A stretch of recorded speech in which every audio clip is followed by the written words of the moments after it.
Hello and welcome back everybody to Sekiro Shadows Die Twice.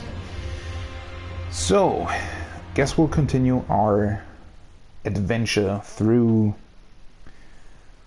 feudal Japan and also some memories. Definitely gonna check that out today because I kind of neglected the memory up until now. You get it pretty early by the timid mate who apparently served Lord Kuro in the castle, or in the estate, I guess, not really the castle, because the divine heir would probably live in the estate. But before we do that, before we check out the memory, I think we have some caves that might want to be discovered, or, you know, whatever lies within. So we want to travel to the Underbridge Valley, which is something that I need to check out as well. But before we continue on, because that's the only way we have right now, apart from some caves that I wanted to check out. So I definitely want to take a look at what's hiding there, because we had a pretty interesting note up on a small shrine that told us about a headless being residing in those caves, and apparently people tried to kill him, or at least tried to go to him, but weren't really successful, or I guess he attacked them, something to that extent. Alright, I don't have any Sen, which is good, because I don't want to lose Sen.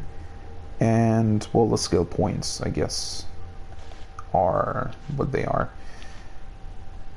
I think I needed like 7 skill points to unlock what I wanted to, but the next unlock is, I think, add 2 skill points. Can I just kill him, or is that gonna alert anybody? Nope, apparently not.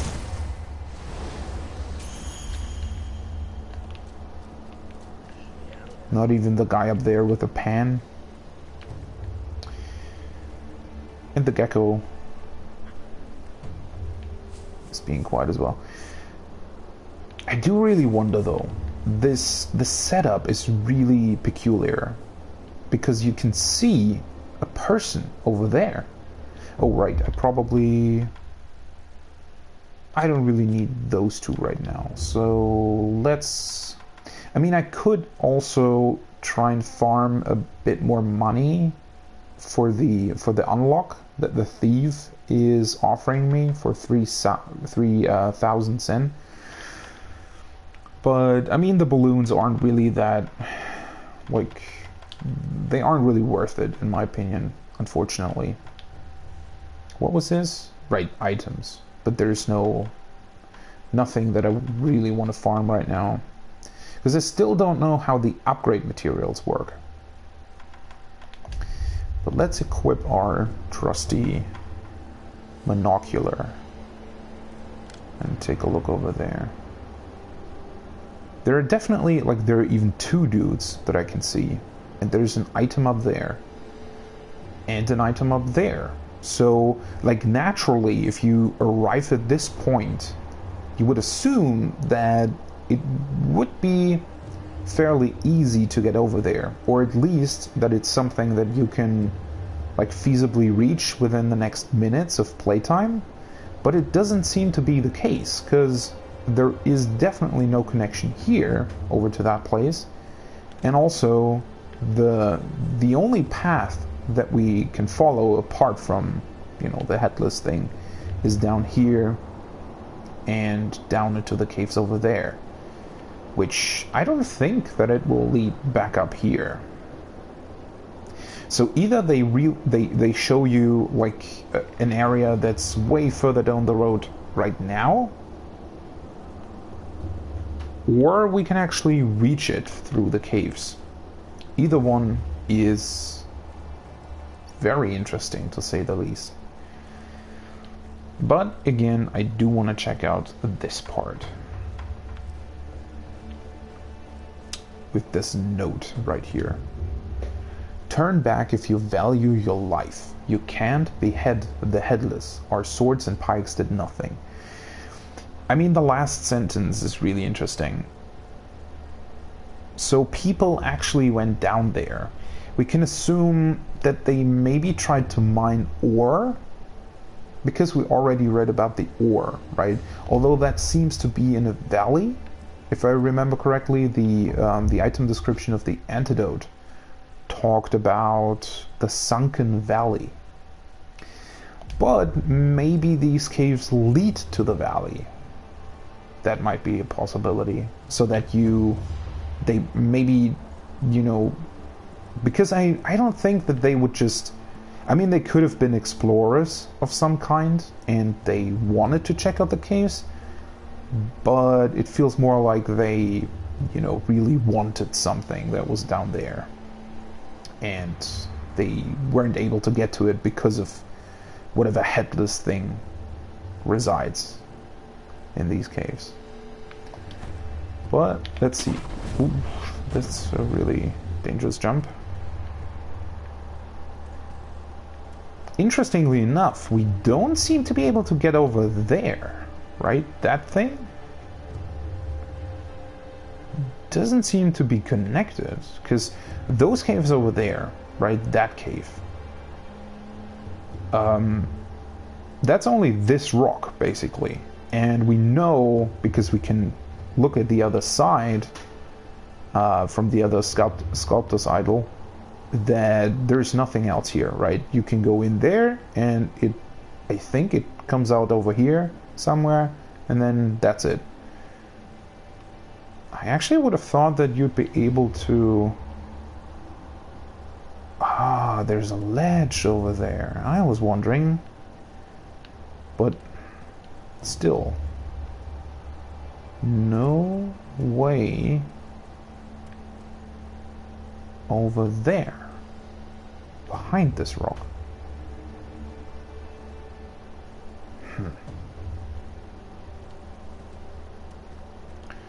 Oy. Well, that went better than expected. Oh, you can actually go to the item right away.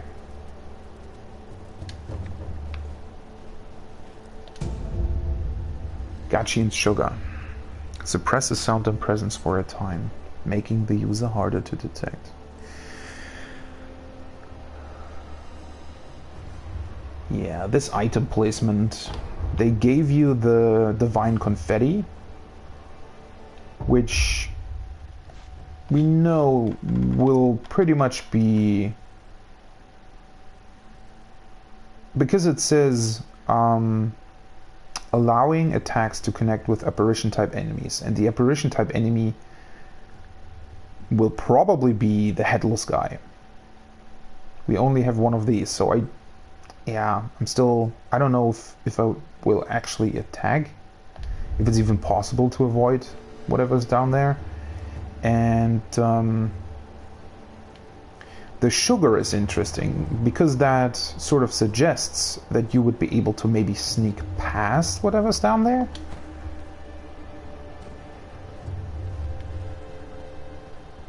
But again, no way up there. And there isn't another branch or, you know, something like that over there. Could be like another entrance, maybe?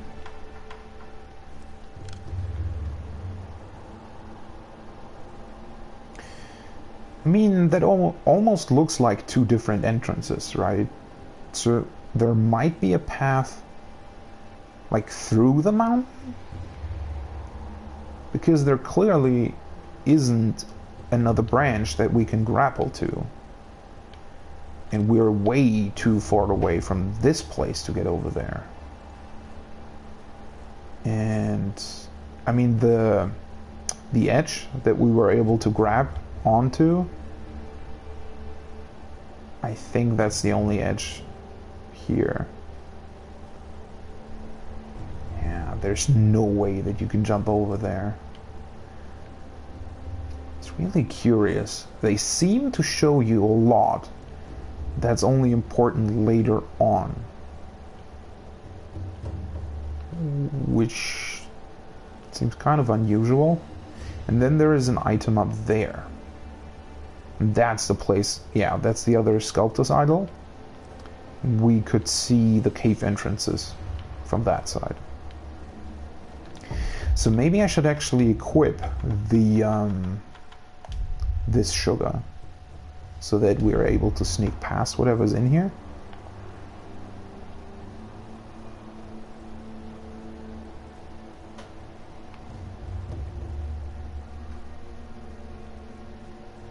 There are these lanterns, or did the music just stop? Yes, it did. No, these aren't necessarily lanterns. Seems more like a kind of waypoint. Something to tell you that, I mean, this looks like a lantern. It's just not really carved out.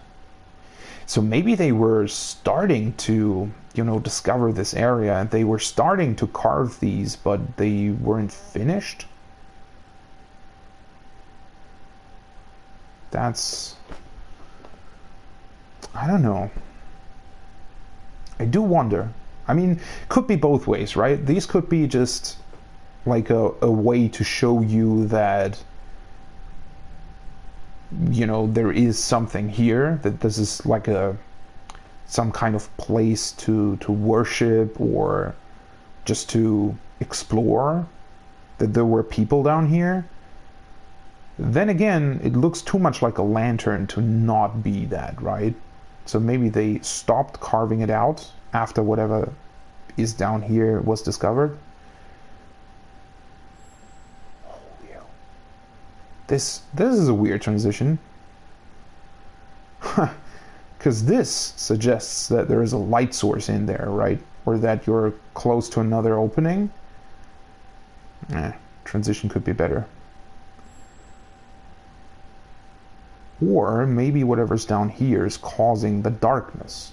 That could also be a thing. This is really creepy.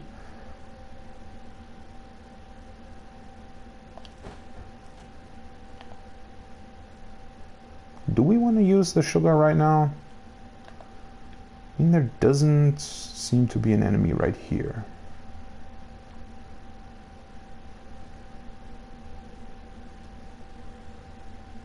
And there is some kind of drop-off. That's a sword.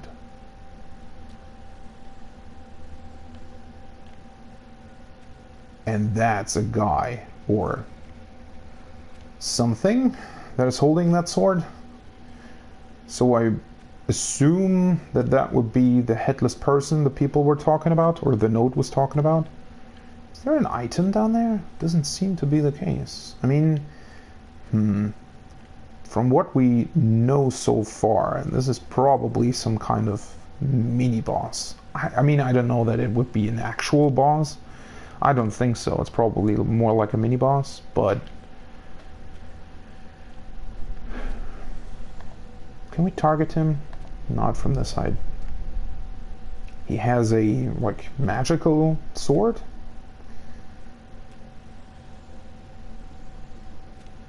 So I do assume that we do need the confetti to attack him. So I'm not really sure if it's even worth going down there, because there don't seem to be any items down there. So whatever we get out of this will probably only come from killing him. Might get another prayer bead.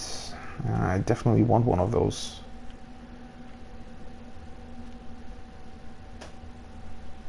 Kinda want to get more divine confetti before attacking him. Let's check out. So this way, yeah, this way leads back out of the cave. Those are the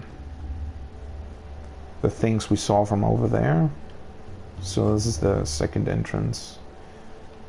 And there is a grapple point, yeah. Alright, so now at least we more or less discovered everything here. So there really is nothing here except for the headless guy. Although maybe we can like travel further down into the cave once we attack or defeat him. I don't know if I want to try it though. I mean, I don't have that many skill points right now, so I wouldn't lose much. Then again, dying would probably increase the dragon rot spread, so I don't really want to risk that either. I mean, I know I may be playing this too safe, but I don't really see a reason for us to be attacking him right now. Let's just get more divine confetti, and I mean, maybe we can get the attack upgrade from the Hirata estate, right? So that would mean that we might be able to even defeat him easier. So this is the path that I was able to see from down from over there, and we should be able to go behind the locked door that we saw.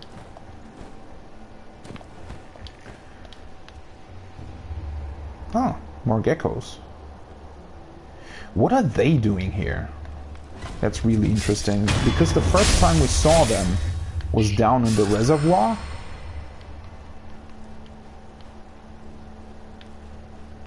Can I just kill you? Wait, can I focus on him? Of course not. Yeah. The first time we saw these, it was down in the reservoir, which suggested that they like water places. Places with water, but this seems to be a very odd place for them. Maybe I'm missing something? Maybe there's some kind of well down here? Or what could also be is that they are connected to the headless guy, although that's maybe too much of a stretch. And then this item we were also able to see from over there. Another sugar.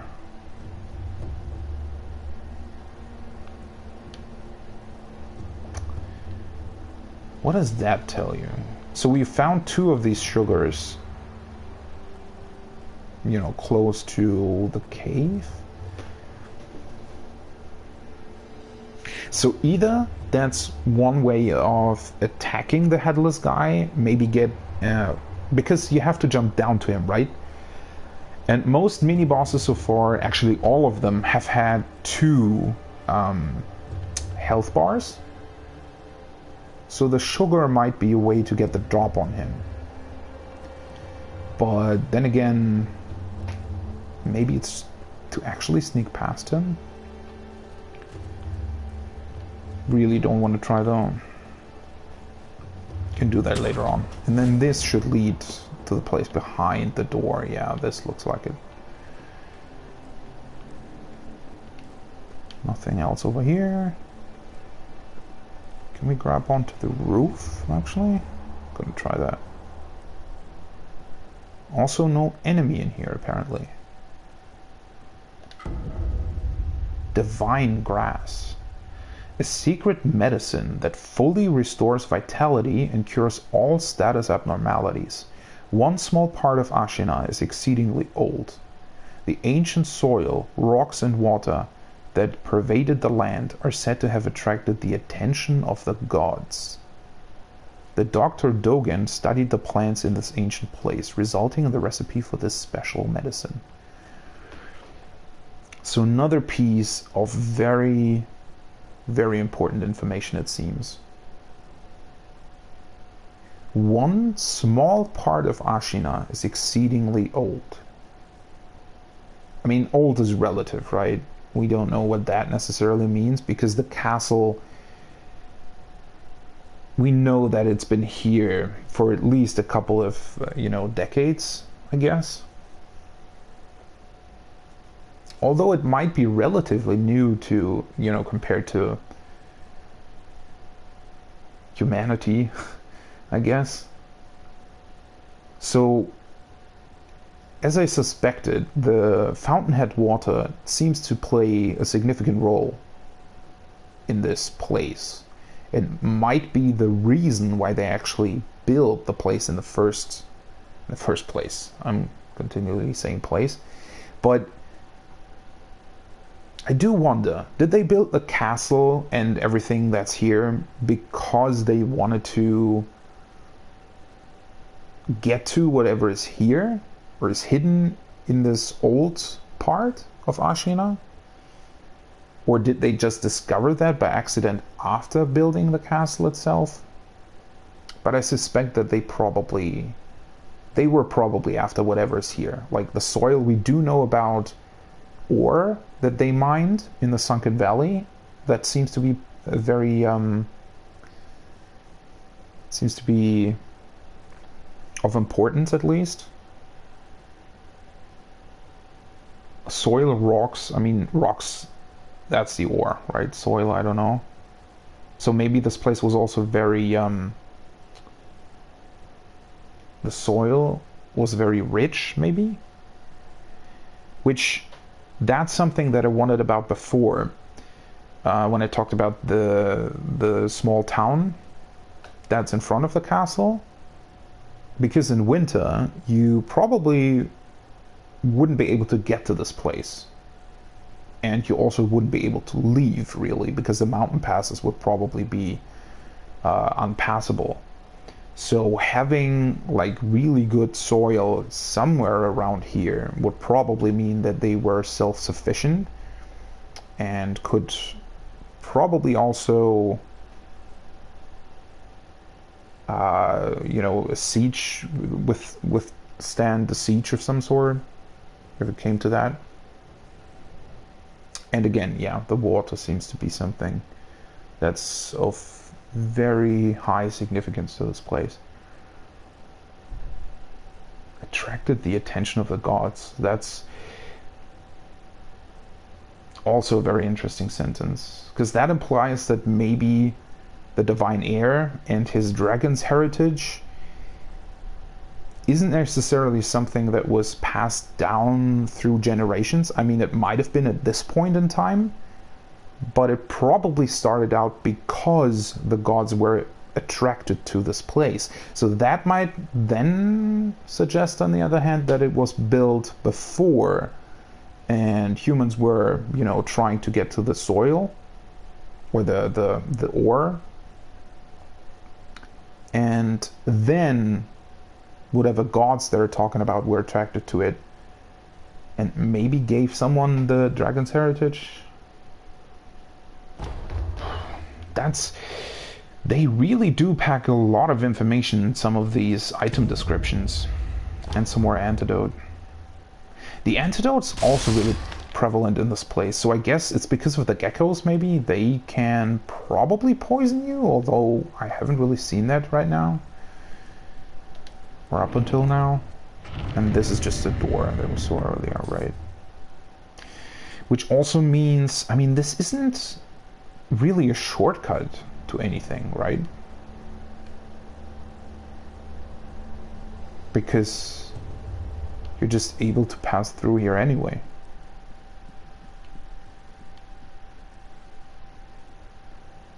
Oh, he sees me. What? Why? And now he doesn't. It's very inconsistent from time to time. Yeah. Well, I already looked at this place. I'm really debating with myself whether or not I should attack the headless guy. But I don't just want to waste a death at this point, to be honest. Although, that might lead to finding out more about the Dragon Rod. But I think, yeah, it's time to go to the Hirata estate, into the memory. Because they were talking about the memory a lot, right? So it suggests that we should probably check it out. And we probably also can't jump up to the roof, it seems.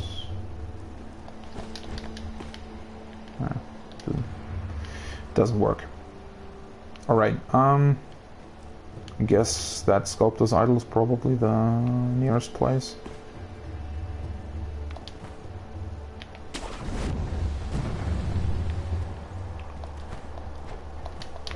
Oh, yeah, that was pretty stupid. Wait, how did I jump up there the last time? Oh, that grappling point, yeah. Didn't see it.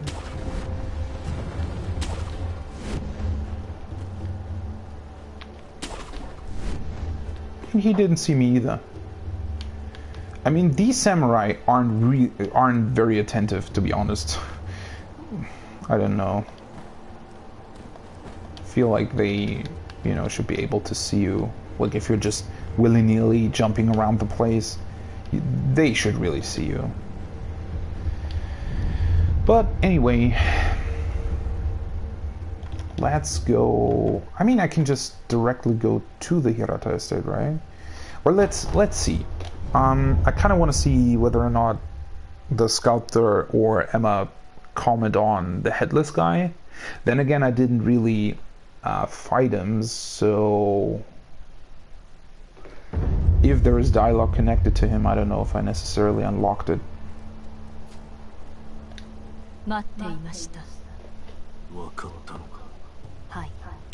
Oh right, I gave her the blood sample. That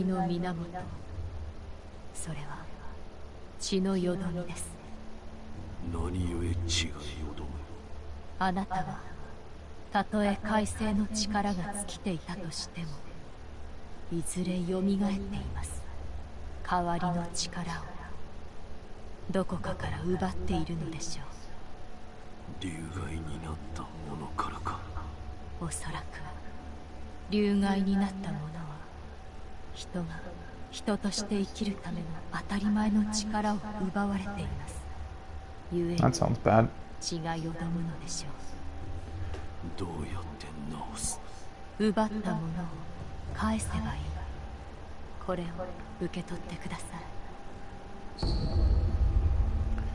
Dragon's blood droplet. By giving back what has been taken from them? Alright. An item that is rarely dropped by a divine heir of the dragon's heritage. Using it will slightly increase resurrective power. Restore the power of life to those who have been drained of it by offering this drop to the sculptor's idol with a recovery charm in hand. In turn, all afflicted with the dragon rod will be healed. The incessant coughing must cease. Wow. Wait, so how did she get this item? It says that it's rarely dropped by a divine heir of the dragon's heritage. The only person we know that fits that description is Kuro. So, did she, like, talk to him? Isn't he in the castle? Can she freely, like, just travel to the castle and talk to him? Or how did that work? And how did he drop it? It almost... That's a weird choice of words, right? Because it almost sounds like you would need to, you know, in a gameplay sense, defeat him in order to get that item. Using it will slightly increase resurrective power. So that means that if I use it, I'll also... Maybe I get more resurrections? Because I have 2 right now, right? Maybe you get 3? Although I can't imagine that you get 1 whole resurrection with 1 item. Restore the power of life to those who have been drained. So this cures Dragon Rot basically, but it probably will come back if you die again repeatedly. Do I use it? I mean, because it increases resurrective power, aren't you supposed to use it? Isn't it more like an upgrade? Oh, and a recovery charm. Oh, right, so that was the thing that she talked about, or the item talked about, that you need to hold while using the droplet. A dragon rod recovery charm created by Emma. With this charm, one can offer a dragon's blood droplet. Why is it called blood droplet, by the way? Almost seems like it was straight ripped out of Bloodborne. At a sculptor's idol to restore all afflicted with dragon rod back to health. The charm contains a dragon rod victim's blood, which Emma managed to purify and solidify into a bloodstone.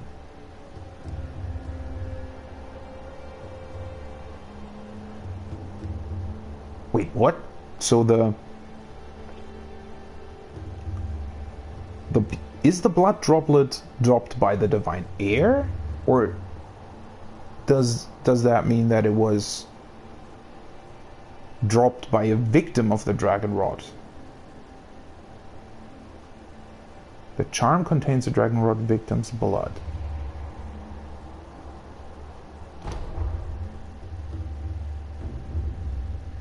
Dragon rod restoration. The recovery charm allows dragon rod sufferers to be healed from a sculptor's idol. A dragon rod's blood droplet can be consumed to heal dragon rod from all those afflicted. Doing so will cause all rot essence to disappear, returning the chances of receiving unseen aid to the default value. Alright. Anything else?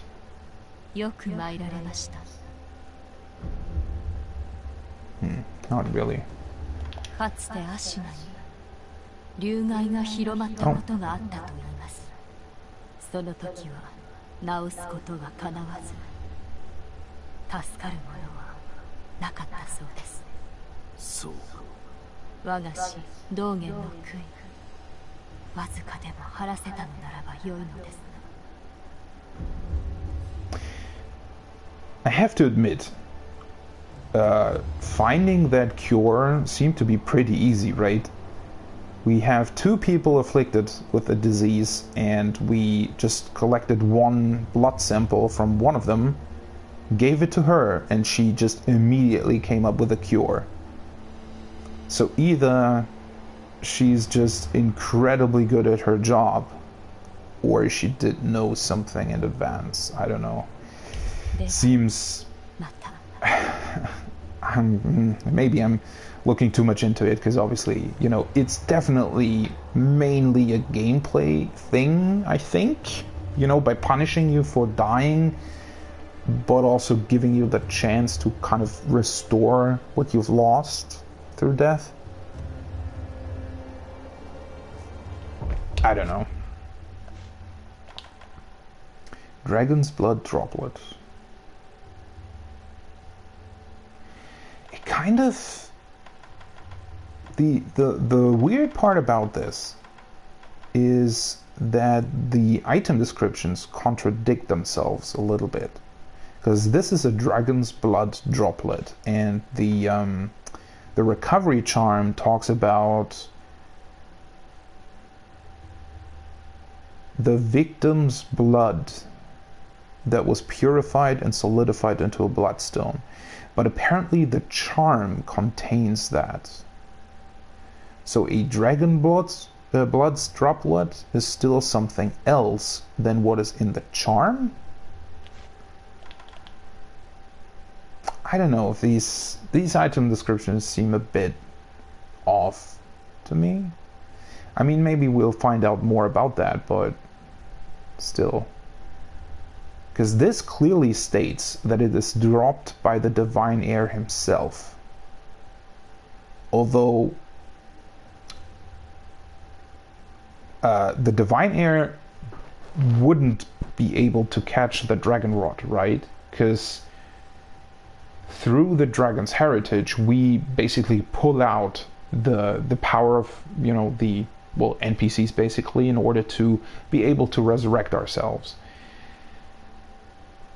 But I don't know. It really, maybe it doesn't really matter, but it's not really clear whether or not these are, is this droplet purified blood by a dragon rod's victim, or is it some kind of thing that the divine heir, meaning Lord Kuro, dropped somehow?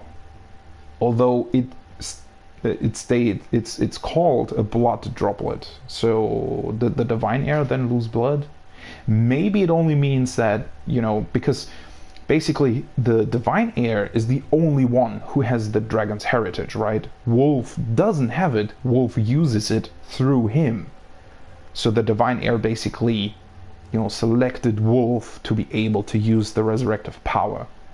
And so, you know, maybe this just indirectly refers to the fact that the divine heir is the one causing everything, but it's not necessarily meaning that it's his blood droplet, just that it was caused by him.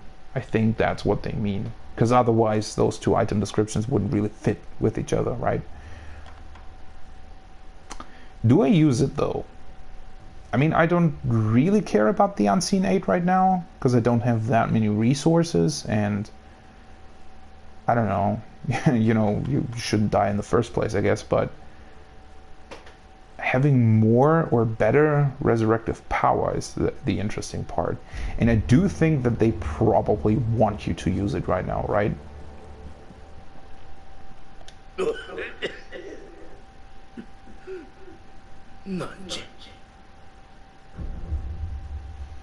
And I also want to know what he's saying if I cure it.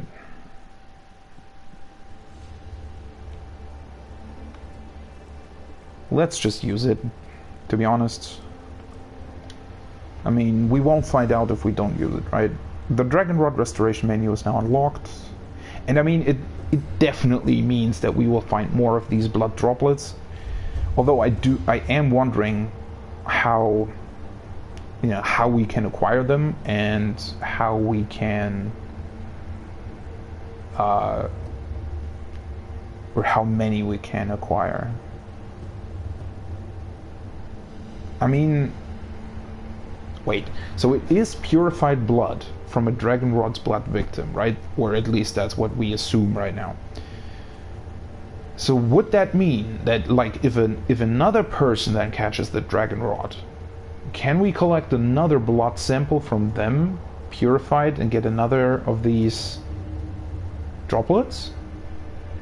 Because that would, you know, make a really interesting like feedback loop, I guess, where we, like, by continuously dying, you know, you cause the Dragon Rod, but you also get the ability to cure it and at the same time increase your resurrective power.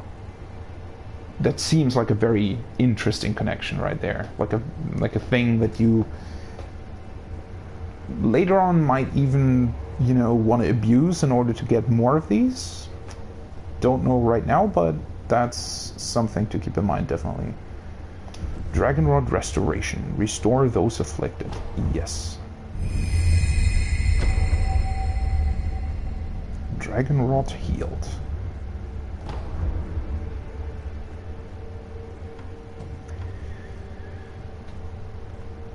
So far, it doesn't really... So, Unseen 8 is back to 30%, which is also something that I was curious about, is how much it goes down with every death. Because I was suspecting that the whole Dragon Rod thing starts at a certain point in game, and then it then just retroactively, you know, counts every death that you had up until this point.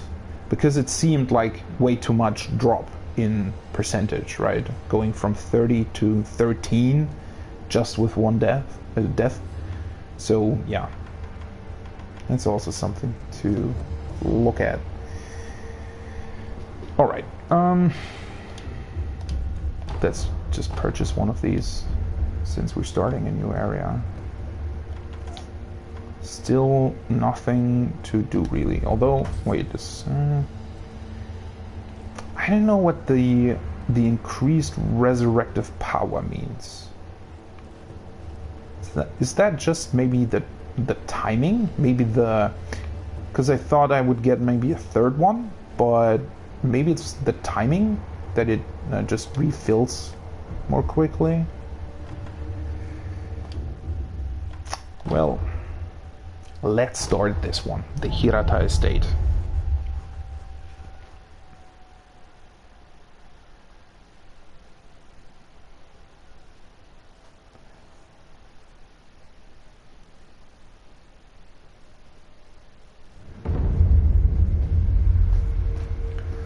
And we have to keep in mind that this was 3 years ago.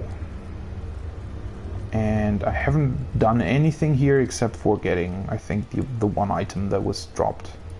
Or that was, that we saw here.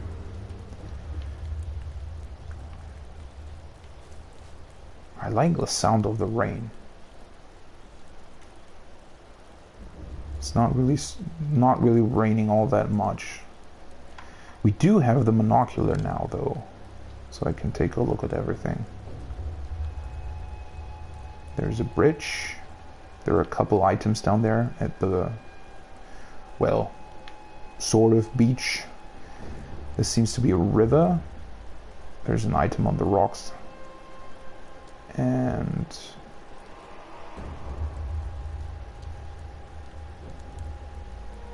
there are quite a few houses down there, right? So the estate, I assume, is that big building over there. And all the other houses must be for, like, servants and all the personnel that is needed at the estate, I guess. And then there is a tower there. So that's probably like another shrine or a temple.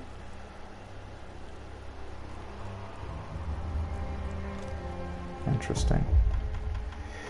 Let's see here. Probably want to keep the monocular equipped, and maybe I just want to use this sometime in between. I don't know. Ceramic shards will probably be the way to go here. Oh wait, the divine grass? Secret May, yeah. Fully restores vitality and cures all status abnormalities. We can only hold one of these. So that's just another healing item. Don't know how rare they are. So just probably want to keep that for a boss fight of some kind. Ceramic shards. So how do we get down? Do we have to jump to that grapple point? Probably.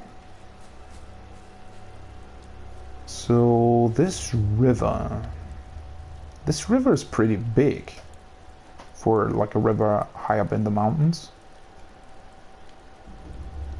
Mountainside probably just drops down there. All right, let's go then. Yeah, that was definitely the right choice. Wait, so how do you... Didn't really show me...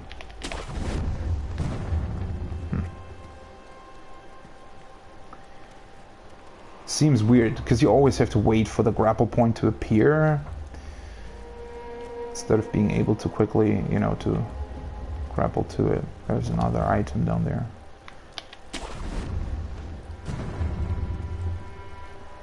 And a person. It's not an enemy. But that's an enemy right there, I guess. Person with a torch. So we talked about the merchant slash thief. Talked about an attack on the estate. And it pretty much looks like it, right? With everything on fire. So I guess these guys are probably not the ones usually guarding this place. But instead they are the attackers, I guess?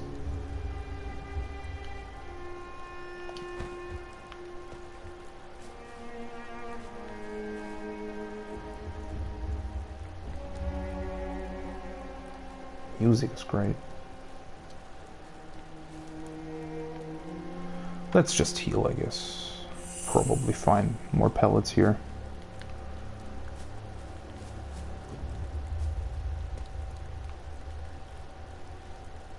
This,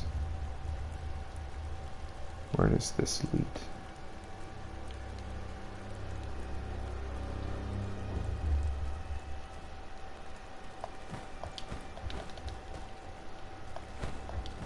Why is this here?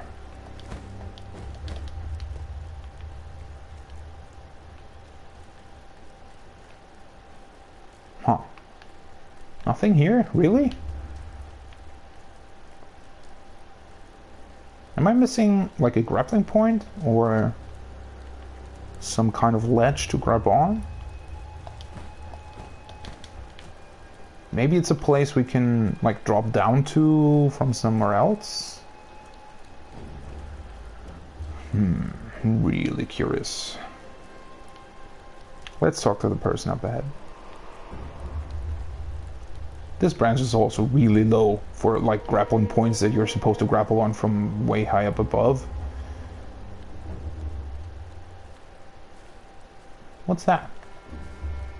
There's a fish, a pretty big fish in the water. Couple dudes here. Where's the moon, by the way? Is there a moon? Wait, why is it? Shouldn't there be like a moon in the sky somewhere? What? Because it definitely looks like the moon is shining on all these places, but there is no moon.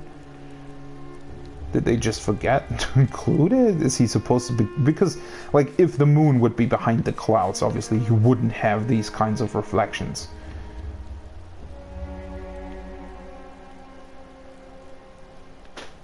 That's weird. But that's something that they also kind of messed up in Bloodborne and a few places where you were able to like see all these cool looking reflections, but there actually was no like light source actually causing them. Yeah, I don't know.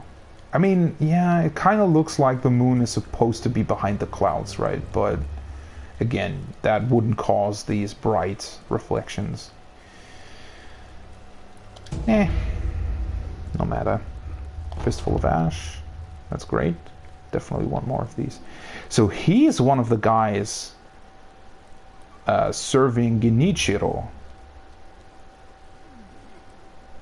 We found one of these dead with the loaded shuriken in hand.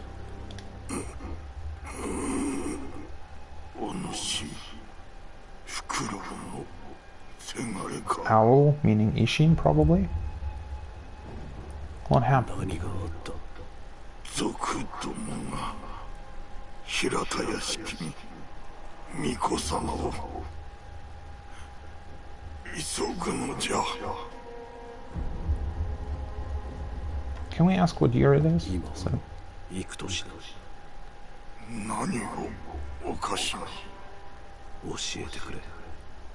流線モーデの年であろう。 Year of the Dragon Spring Pilgrimage. Did he just die? どういうことだ。武士の古い記憶といった。何も覚えてはおらぬが、これは過去ということか。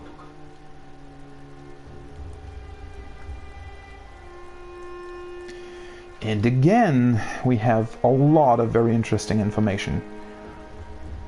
So first of all, these guys, we saw one of them, like in the opening of the game, right? Serving Lord Genichiro and taking Lord Kuro hostage, almost. But here, 3 years ago, they definitely seemed to serve Kuro.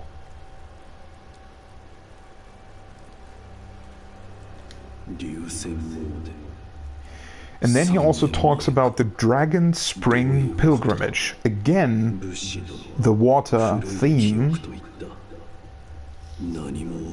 And I guess the Dragon Spring would be some kind of divine water here, or maybe, you know, the people thinking that it would bestow some kind of divine blessing.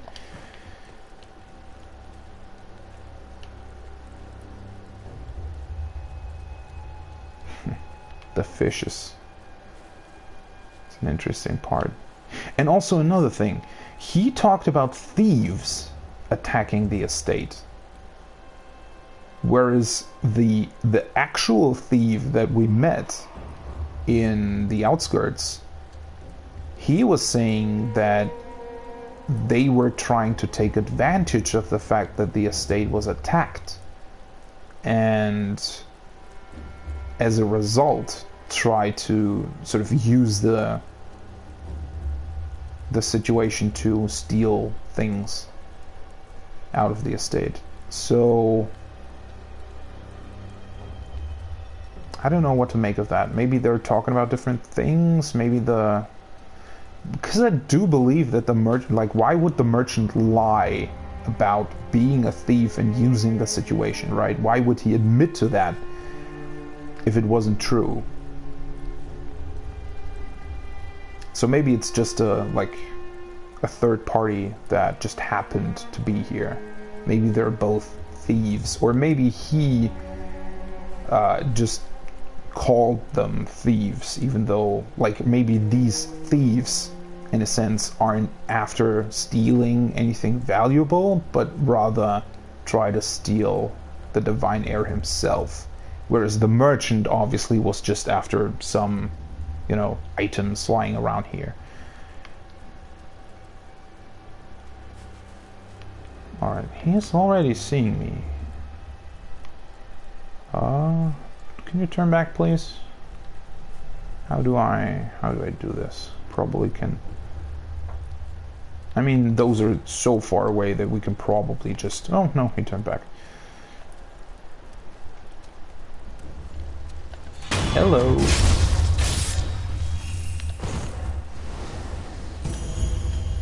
Oil. Plain oil.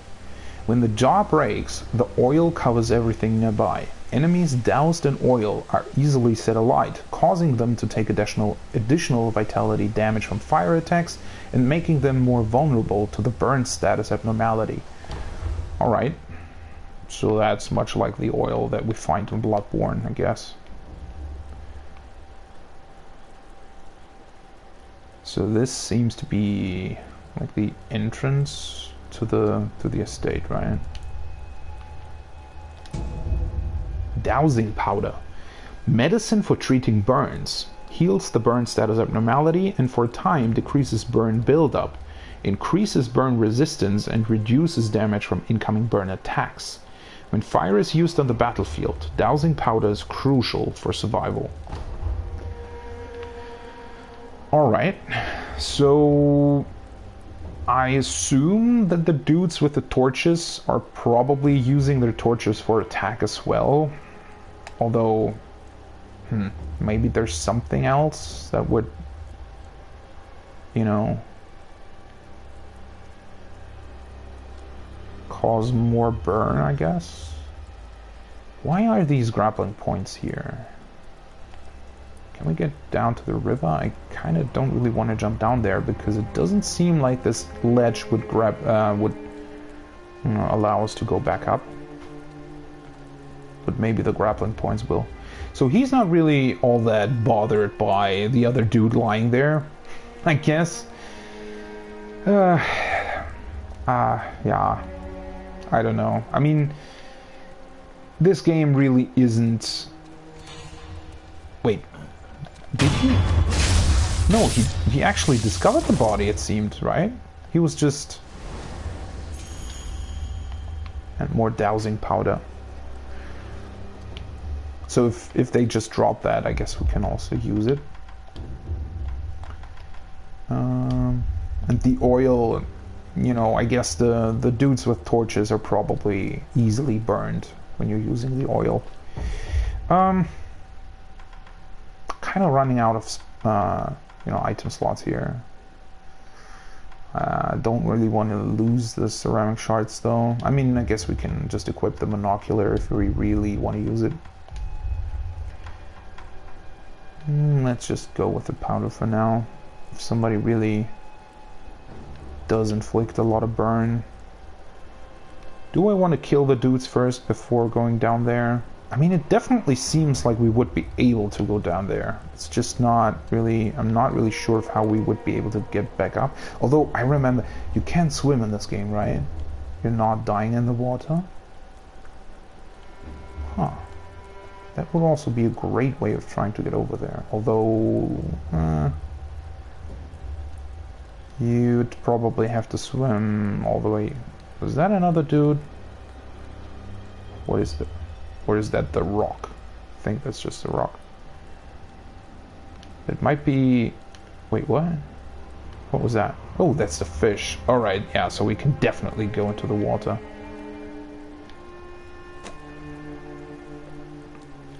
So can we try and kill the fish? What's that doing? Oh, I just noticed these grapple points look really cool. There's some kind of tortoise? It's the right pronunciation of that, but they look really fancy. I mean, you would, you know, make sense in an estate like this to have like fancy decorations on the bridge leading up to it.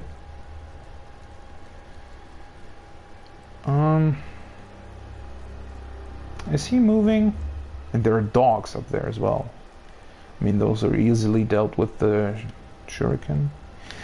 I guess let's look into the water and try and get back up to... Oh, there's another dog right there. Let's try and maybe get him from behind rather than front. Can we... I can... Yeah, I actually killed him. Treasure carp scale. A sparkling scale from a treasure carp. To the average person, it is just a beautiful scale. But there are some who exalt a certain master, who consider these scales among the most precious things in the world. For this reason, collecting them could be worthwhile. Exalt a certain master. Who would that be? Treasure carp scale. So there are probably more of these fish down here.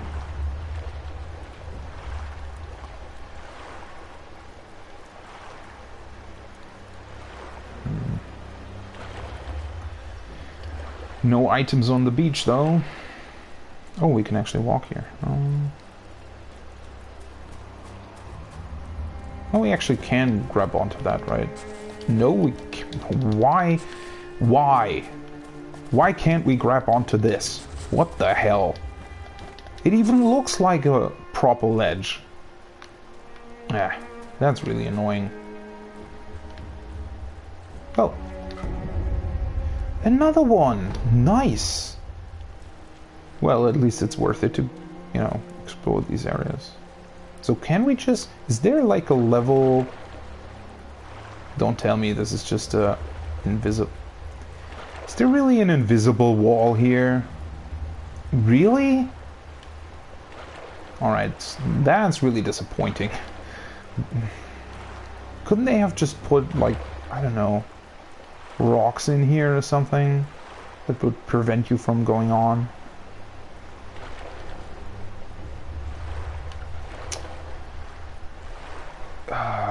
Yeah. I mean, I guess this is an example of like two things that are sort of contradicting each other, right? I do hate games where you just die when you jump into the water, because that seems like a very cheap way of sort of, you know, using water in a game. If you put in, you know, things like a river, make it so that you can swim in it, at least if it's really part of the environment, right? I mean, obviously if the level, if it's just a backdrop to your level, then, you know, I don't really mind. But if you're a shinobi like this, you would probably, like, go through the river in order to attack. You wouldn't just walk on the bridge. So, you know, it's pretty realistic that they decided to, you know, make it so that you can actually swim through the river. It would be really disappointing if you couldn't. But then including just an invisible wall so that you can, like, swim past the level boundaries, that's really not good. To be honest, they should have just included like a fish killing you or something, or at least attacking you so that you're forced to swim back. Because that's one of the things that I really remember about Crysis, right? Crysis is still, from a technical standpoint, a really impressive game, and it did a lot of things that other games just didn't do, or that, you know, nobody really thought of, I guess. And what was great in Crysis is that there I don't think they even included an invisible wall in the water, right? Because the first levels of Crisis, they had this huge ocean. I mean, it was an island. Obviously, there was an ocean.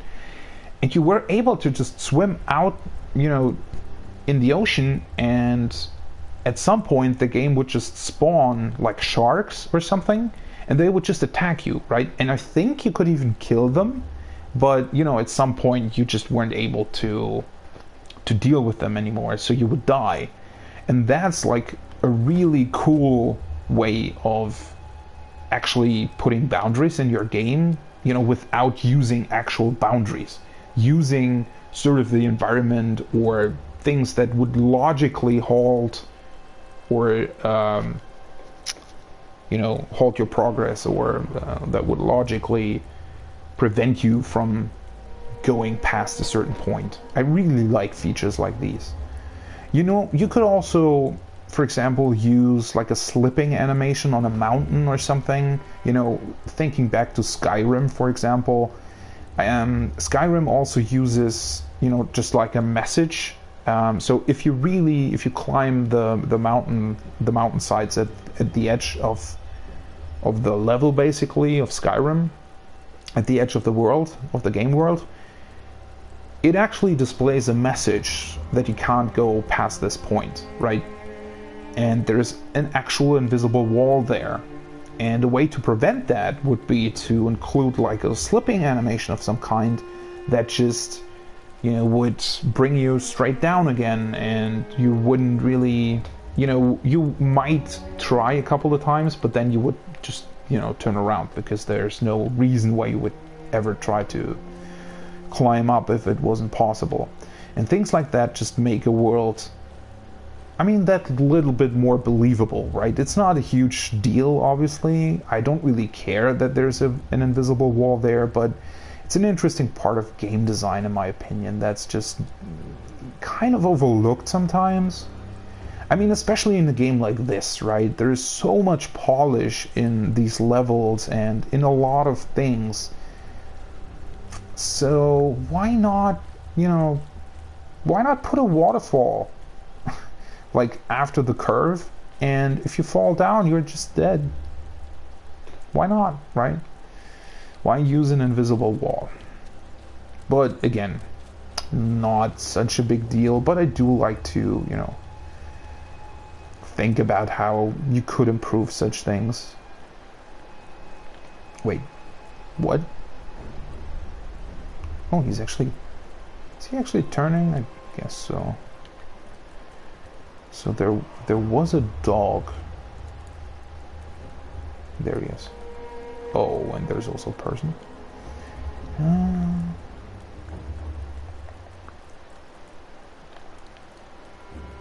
There are a lot of people here. So if these are the thieves, which, I mean, they don't look like samurai all that much, right? So I would guess that they are the thieves.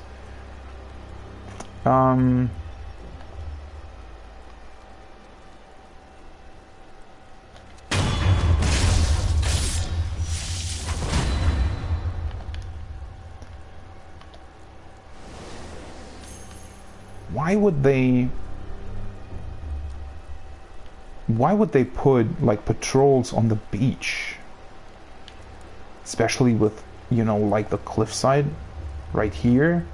I mean, obviously there wouldn't be anyone who could actually attack from the side, well, other than a shinobi, of course. Maybe they expected me to come? That's an interesting thought. Might be the case. If they are after the divine heir, then they might know about Wolf, right? And might, you know, expect him to rescue Kuro. So that's probably why they put patrols up here.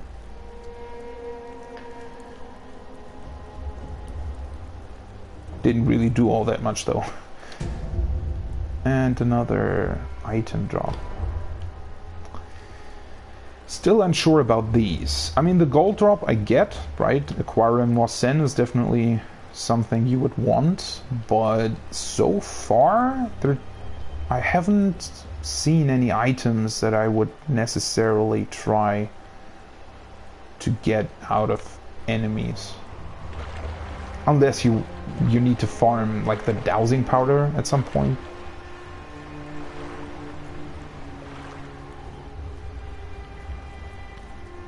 There isn't an item here, right? Oh, you can actually just walk on the edge.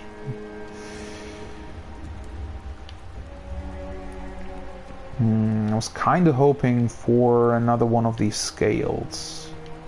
Although maybe that's one of them. I don't see any more fish either.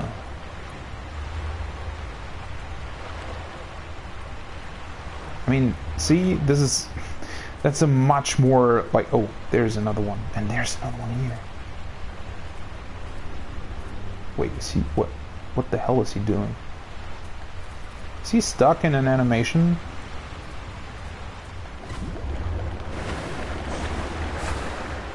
Alright, so they do swim away.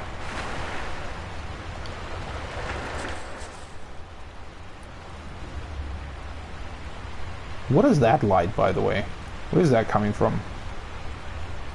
Is that the fire up above? Yeah. They really should do something about these reflections. They're kind of annoying. Wait, see? Oh, another Litecoin purse. Is he still looking at me? I mean, this level, like, this waterfall, for example, right? This just prevents you from going on. Easy, like, level boundary. Why include the...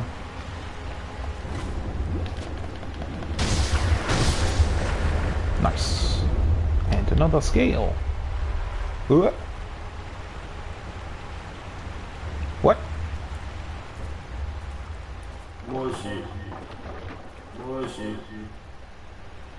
Who are you?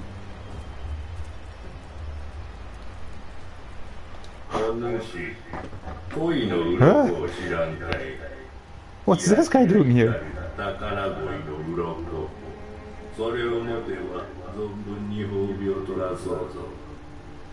Alright. Nice. So I found the merchant who actually uses these scales. So, from the item description, he has a master? Or is he supposed to be the master of the scales? Who are you? Can't actually talk to him, unfortunately. Aside from purchasing things. Wow. So he sells divine grass for 1 scale. That's kind of cool, because that means if you do use the divine grass in like a boss fight, if you're struggling, you can just go back here, kill one of the carps, and get another one. So that's cool. Then we have the withered red gourd. A curved, withered red gourd filled with medicinal water. The gourd's medicine refills upon rest, so it's like the healing gourd. Reduces burn buildup and slightly increases burn resistance. It cannot heal the burn status abnormality, however. Wow. So this means that fire really does play a big role in this level, I guess? Or at some point? Because this is like a permanent item, right? Like a key item, much like the healing gourd.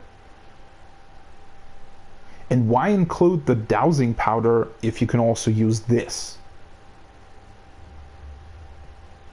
I mean, the dowsing powder obviously also heals the status, where this does not.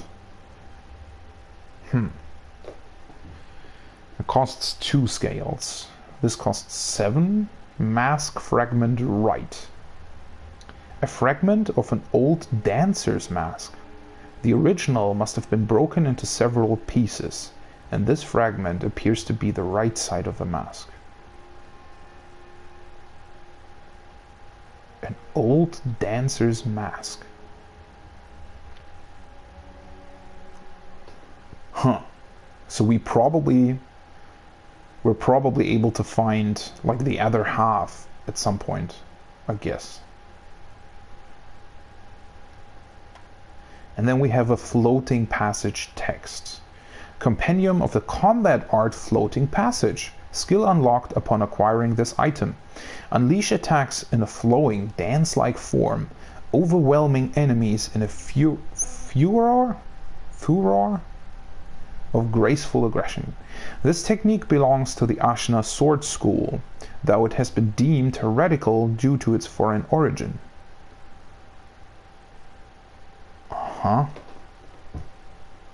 Ashina sword school. It has been deemed heretical. That seems like that seems like some guy probably saw this as a threat of some sort to himself and then just said, well, this is foreign, so nobody should use it, right? Seems like the typical thing like a ruler would do if he's afraid of being overthrown by his subordinates, basically. Interesting though that it talks about the dance-like form while we also have the mask of a dancer going on. So does dancer in this case refer to someone from the sword school? There seems to be some kind of connection here, right? So, I mean, unless I find someone who sells the rest of the mask, or if I find the rest of the mask, I can always go back here and just purchase this one, right? Because 7 scales seems like a lot. And I definitely want to get this, because this seems like a key item that you just hold on to, right? That could be useful. And, well, the skill, obviously. So I need 7 scales right now. Do I want to yeah, I should probably purchase this one first. What? Because the combat art might be useful, but it doesn't actually say how it works. Unleash attacks in the following dance-like form, overwhelming enemies. Sounds, again, more of a thing that you would do if there are multiple enemies attacking you, much like the thing I already unlocked. We'll see, I guess. Let's get the red gourd.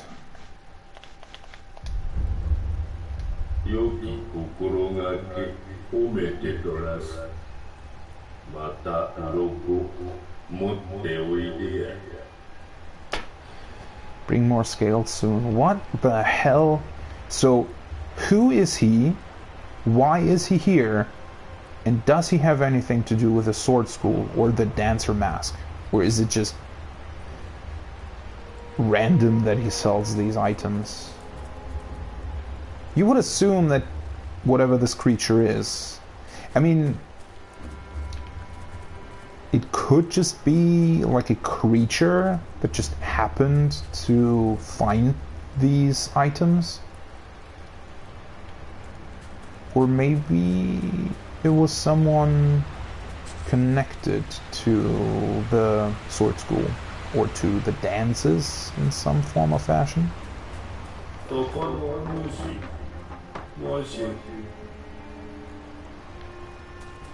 So he's waiting for more scales, obviously. Wasn't there like another fish back there? I mean, I assume they respawn, right? At some point.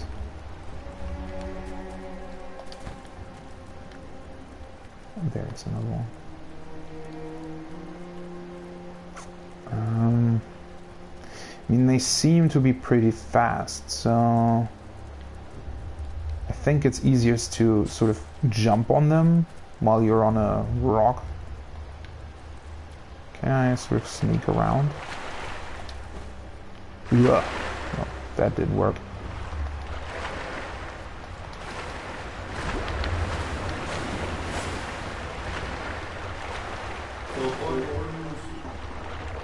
Yeah, I know about the scales. I think you disappeared.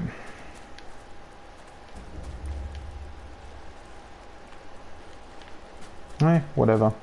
I mean, I do... How many do I need? 4, right? I'm still missing 4 to get the combat art. I'll just come back here when I progressed a bit further. Or if I die, I can just try and kill some more of these fish. So this heals burn.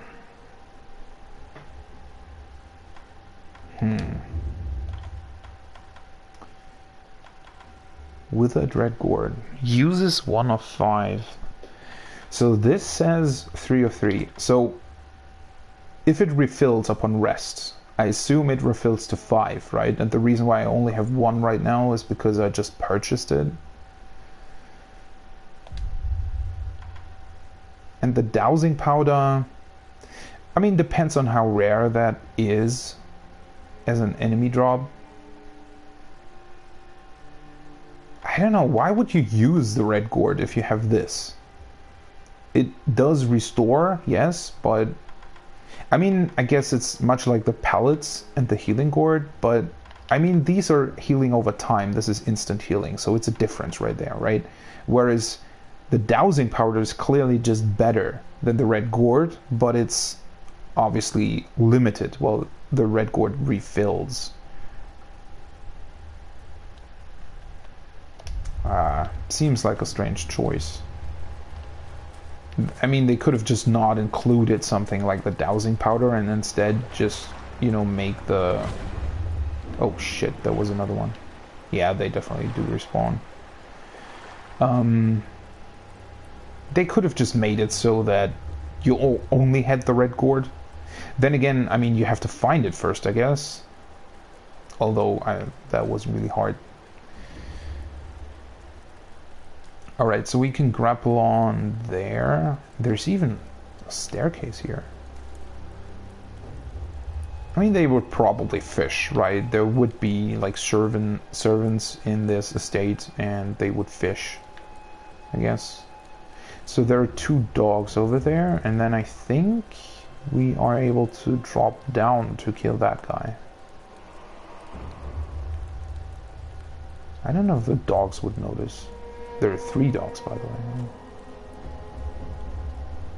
Do they see me? I don't think so. Yes, they do.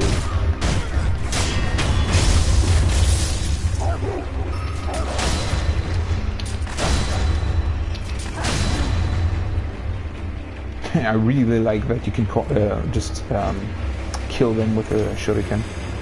It's a really cool way of doing it. Wait, are you calling?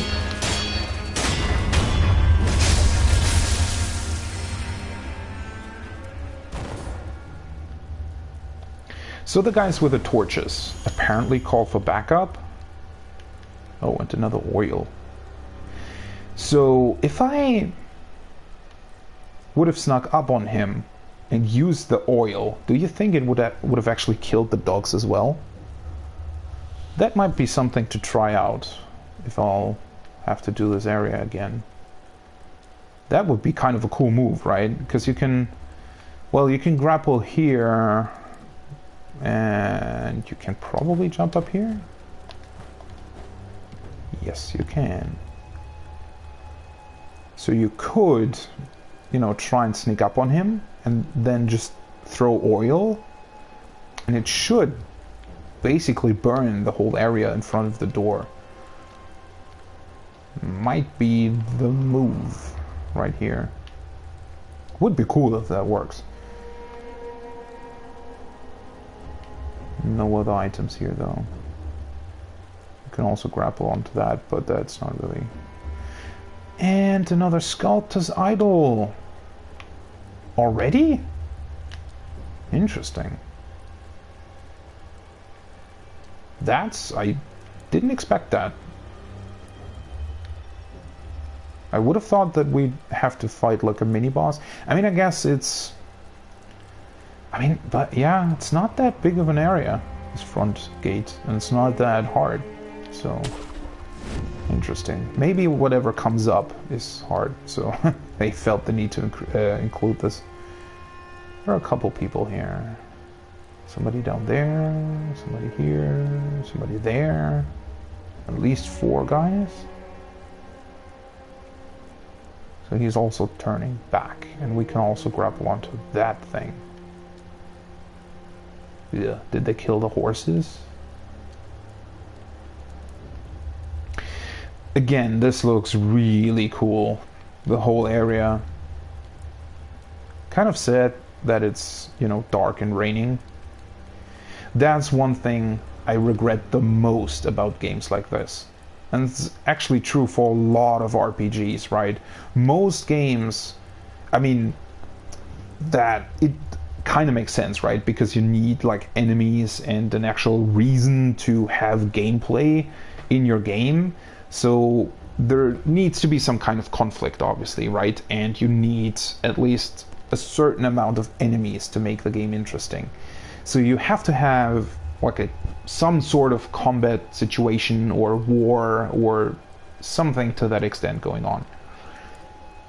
But I always wonder what these places would look like without, you know, thieves and enemies.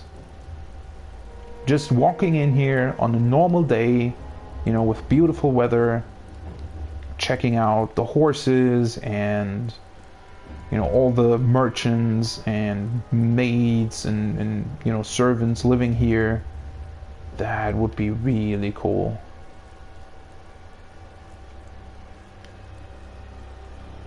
Then again, judging by the roofs, this place isn't really in perfect condition. Either it's just a really old estate, or for whatever reason the, you know, the Divine Heir or the Ashna clan, I guess, wasn't really able to maintain this as much as they should have. Also an interesting point.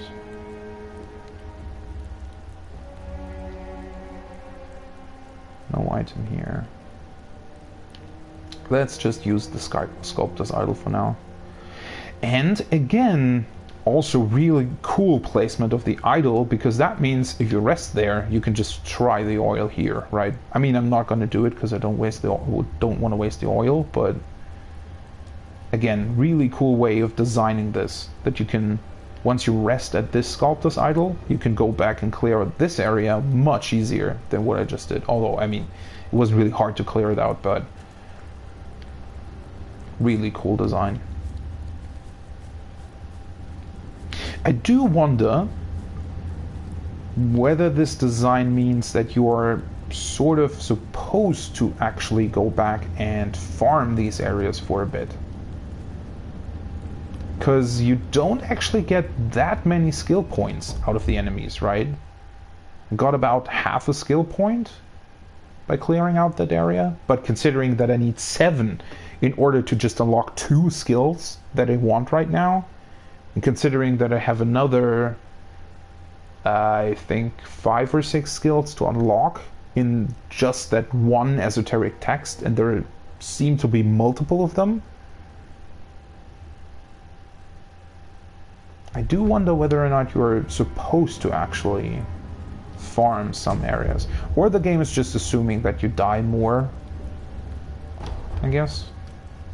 Ceramic shard, yeah, we can probably lure him to us.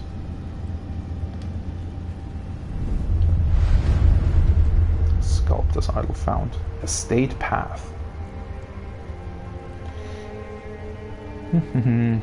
We have some sin. I mean, yeah, I don't really want to travel to a merchant just to buy a coin purse, to be honest. Kind of want to stay in the memory. Should I just purchase spirit emblems? We got a lot though. I mean, that's what I did in Bloodborne most of the time, right? If I wasn't able to level up anymore using blood echoes, I would just buy more blood vials. So I didn't have to farm them. So kind of want to do the same here, to be honest. I mean, I know that I need another at least 2,000 sen to unlock the upgrade ability for my loaded shuriken. But I don't want to lose any sin. I don't know how, you know, how...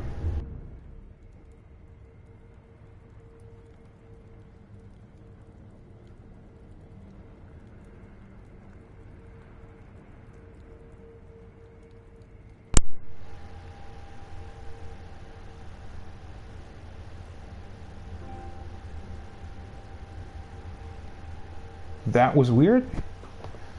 Let's check my audio for a second here. Just disconnected my controller for some reason.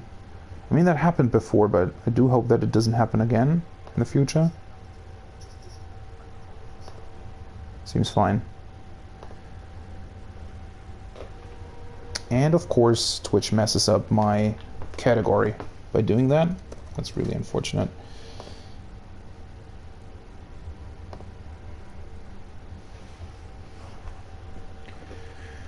Should be fine now. I also wonder how we can unlock more purchasable items. Can only purchase spirit emblems right now.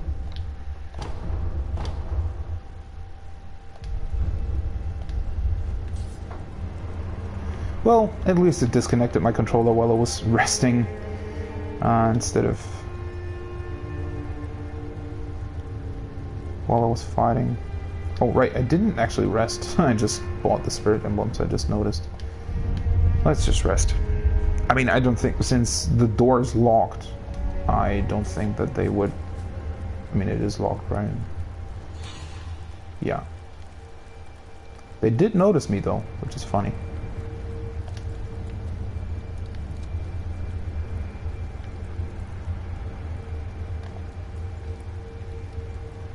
Do you think the other two guys will notice me if I just kill them? Let's see. Or can I actually... Yes, I can. That's cool.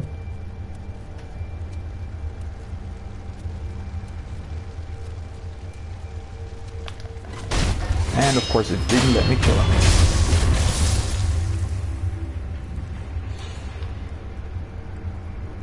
Does he have a bow?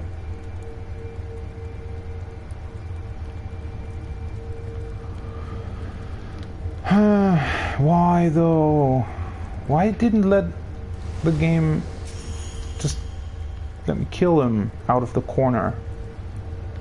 That would have been a much cooler way of doing this. Let's just grapple up there, I guess. We can get a better understanding of our surroundings. Holy shit, there are a bunch of guys here. So they... Did they murder all the people? Yeah, they did. That looks like a lot of dead people. And a lot of blood as well. That's an item, right? Looks more like a flame than an item. Is that an item? Looks really different. Is there another item? There's a spirit emblem here. Do they want me to go this way first?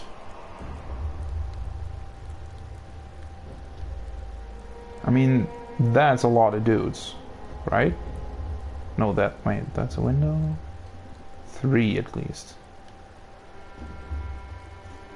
Another spirit emblem over there. And I suspect that that door is also closed. That's one thing that I mean, obviously you couldn't just open this door, right? Because the enemies would stand literally behind the sculptor's idol. But it's kind of a weird thing that they decided to make the doors just closed and not being openable. Openable? Is that even a word?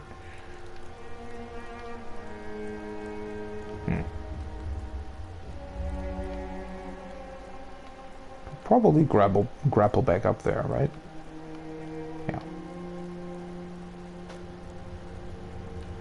There's nothing here. There is a ladder. Can't use it though. I mean, we can grab... Wait, where does it actually lead? Oh, no, that's not a ladder. That's just like an ornamental wood things, I guess. Interesting. Or maybe it is? Wait. No, you wouldn't build a ladder like that. There's a spirit emblem.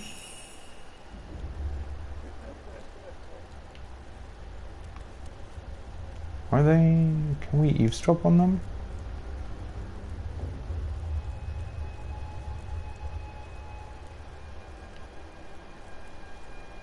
Doesn't seem to be anything in this area other than the item. And we saw that from the tower. Why put the spirit emblem here then?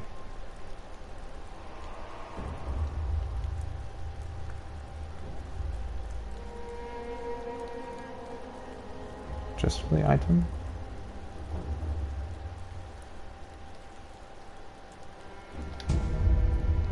Hongo sugar. That's the defensive sugar, right? Bamboo stuff here. Huh. Why put the spirit emblem and sugar here?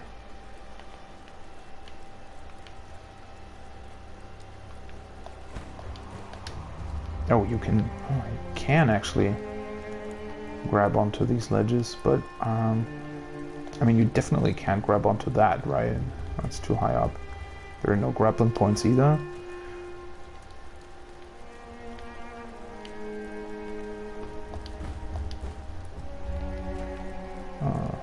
Is that all that is supposed to happen here?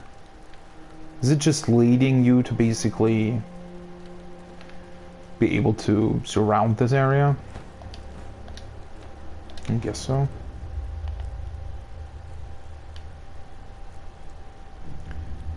Those are the three dudes that I saw, right? Would they be able to see me?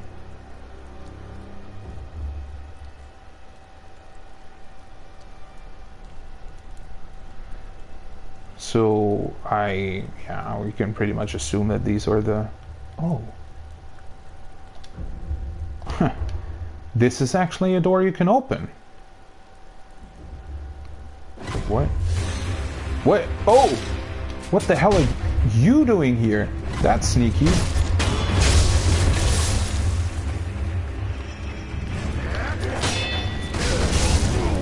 And... yes, he's...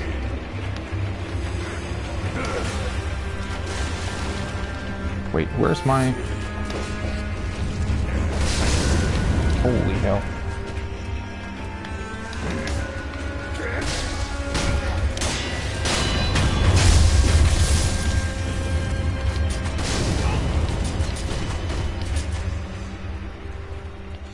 Oh, yeah, this was not how it was supposed to go. A lot of dowsing powder, so... I guess we can assume that a lot of other enemies are trying to burn us.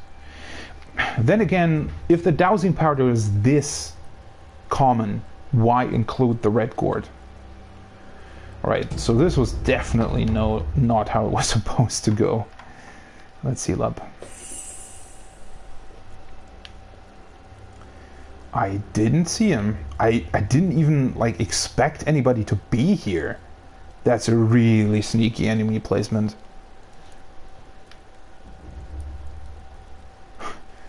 Yeah, that is really sneaky. And then these guys obviously are clueless. Do we want to try the oil on the on the person with the... I don't know how far you can actually throw it. Oh, excuse me.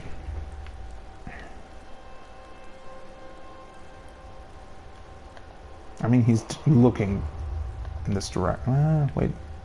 Let's maybe, if we go up here. There seems to be a path down there as well. So can we just sneak around, basically? Kind of wondering how far you can throw the oil. Yeah, that did nothing. What the hell? So is he just not gonna come this way? Apparently not. So that's not how the oil is actually used, apparently. That's unfortunate. I should probably, I don't know. I mean, I can quickly switch between the two. That sneaky motherfucker.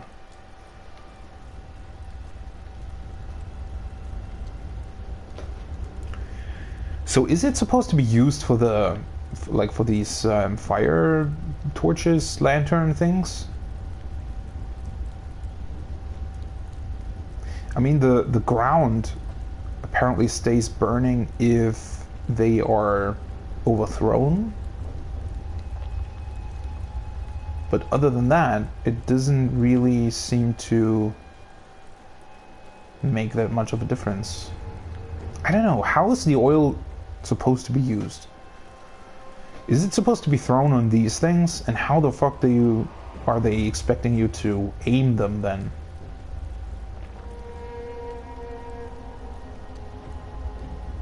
Or are they actually burning themselves if they attack you while they are, you know, while you use the oil? Is there a way to do this in a more efficient manner? Oh, excuse me. I really don't know what's going on. Probably should have kept a bit of water around. So they killed a lot of people here. And there is some kind of fence here. It almost looks like not a stable, but like a place where you would maybe keep like animals, smaller animals. So maybe these are, I don't know, for chickens or something. There's that weird flame. I mean, I could try, because he's looking directly, you know, to the hole in the wall. So I should probably try and lure them out one by one. Did I check out these things? But is that another crest? Let's see. I really want to know. So that's another crest, right? That's definitely different to the one we saw in the present, basically. I don't really know what this is supposed to be. It definitely looks a bit similar, but also different. Because this is a flower with like 3 leaves sticking out to the front of the picture. The front of the crest. I don't remember the other one though. The other one definitely looked different. So maybe there are... How would that... Aren't they usually like family crests? Shouldn't there only be like the Ashina crest here? Or is that really a different one? We can go all the way. These levels are really big. Which again, I kind of expected the next sculptor's idol to be behind that door and not already here, right?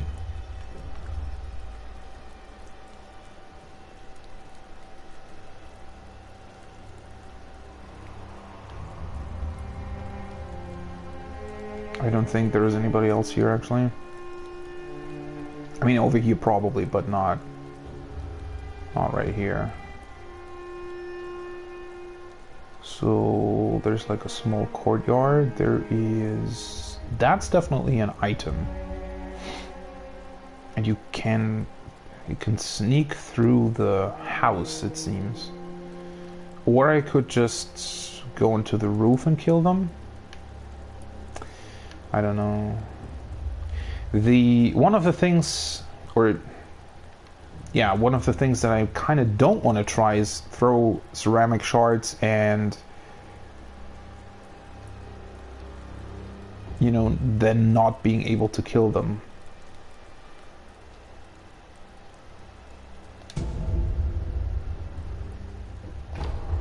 This really was just an item? What? Why did it look so different from all the other ones? All the other items are included in these small, like, paper bags.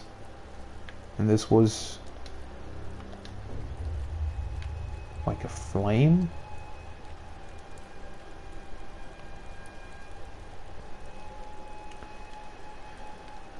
I really don't like it if two dudes are just constantly looking at each other, because I really don't know how to handle that.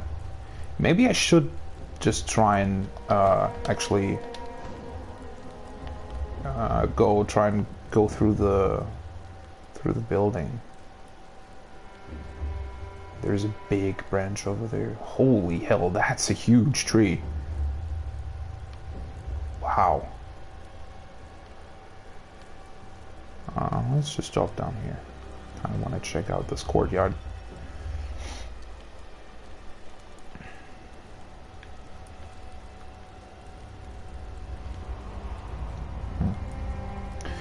That's also a missed opportunity, that you can't sneak, you know, below this thing, whatever it is.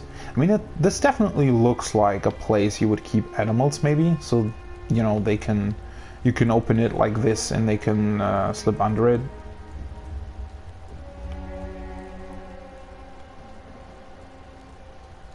And that dog obviously doesn't care that there are some legs to be seen here. Again, a door that doesn't open. Are there more enemies inside? Why do they give you this big opening into the house? It's also burning, by the way. Yeah.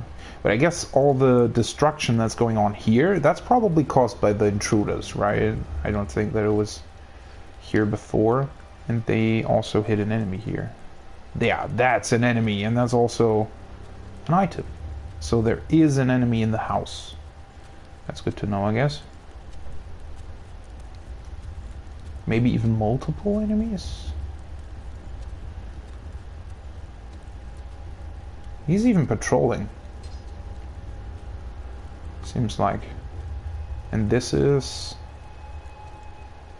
It's actually like a back path of sorts. I could try and lure him here, maybe. I don't know if... Is that too much? Yeah, that worked. Not. What the f... Seriously? Alright, let's just do it this way. Alright, now he should come this way. When he goes back, I'm just gonna kill him.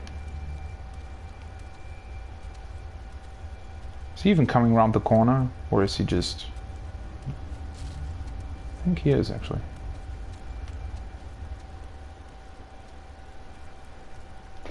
I'm not here.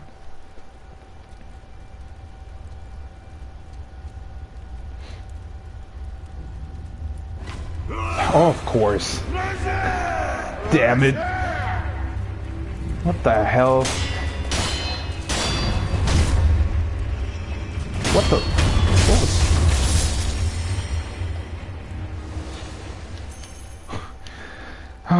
What the hell was that? I thought he was turning back. Well, that's a sneak dude. Did he know? Are they done this way so that they actually know that you know that you might be trying to kill them from behind? So they actually do the... Is he actually coming this way?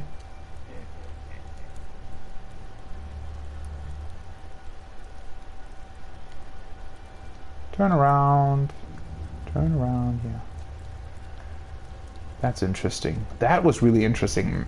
I don't know if it just bugged out, basically, or...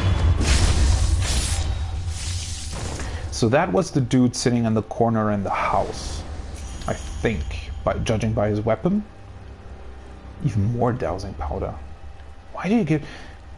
I mean, yeah, there are enemies with torches here, and apparently some of them can shoot fire arrows, but... Other than that, it doesn't really seem like there would be any reason to use... I could try jumping on the roof, maybe? Kill one of them and then just normally kill the other dude.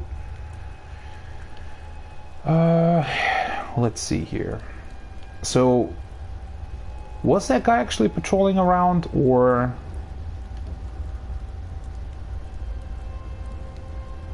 wasn't he?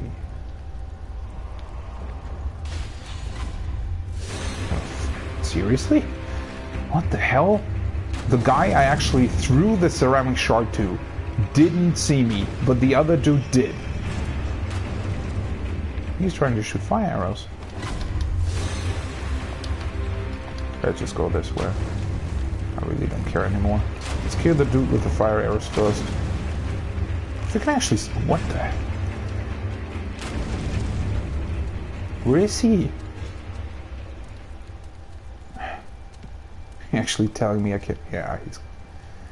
is that the dude with the fire arrows, or is that the other one? Bye-bye! No, that's the dude.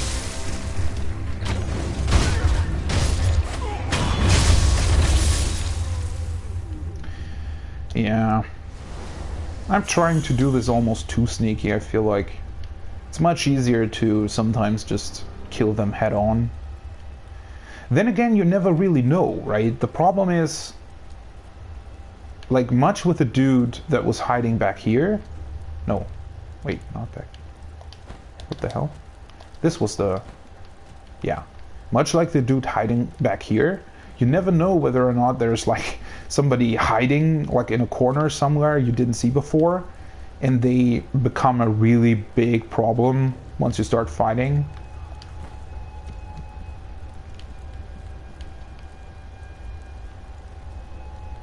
How's this? Wait.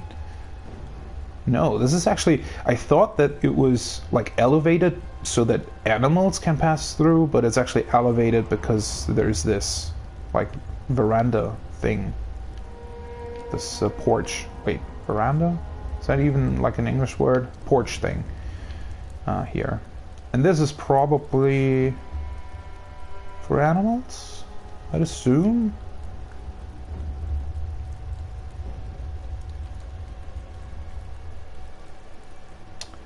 Can't actually go inside these though, right? Yeah.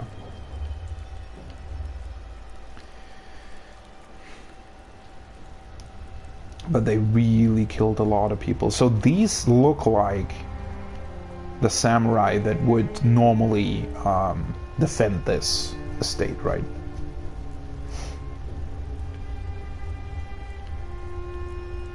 And then this looks like a woman, I think.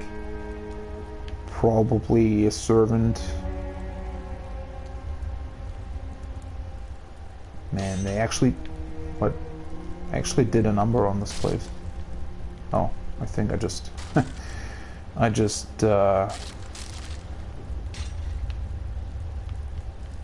made a noise. Fire isn't spreading though. Not yet anyway.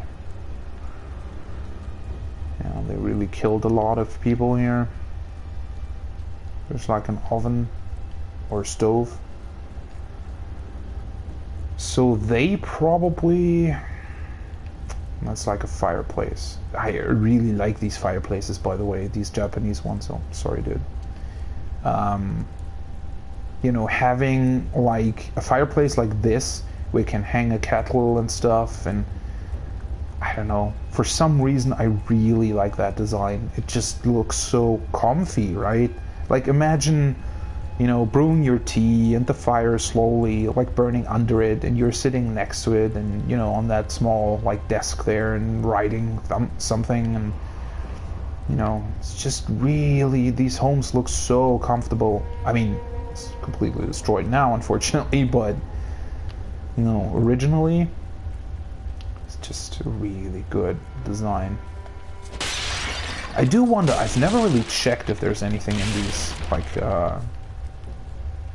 vases and stuff, but I don't think so. Another pellet. Should I heal up?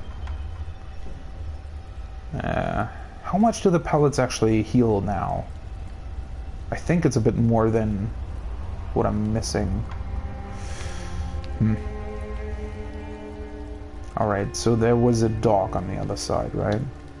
No, right. Wrong button. I saw a dog somewhere. Ugh, more dead people.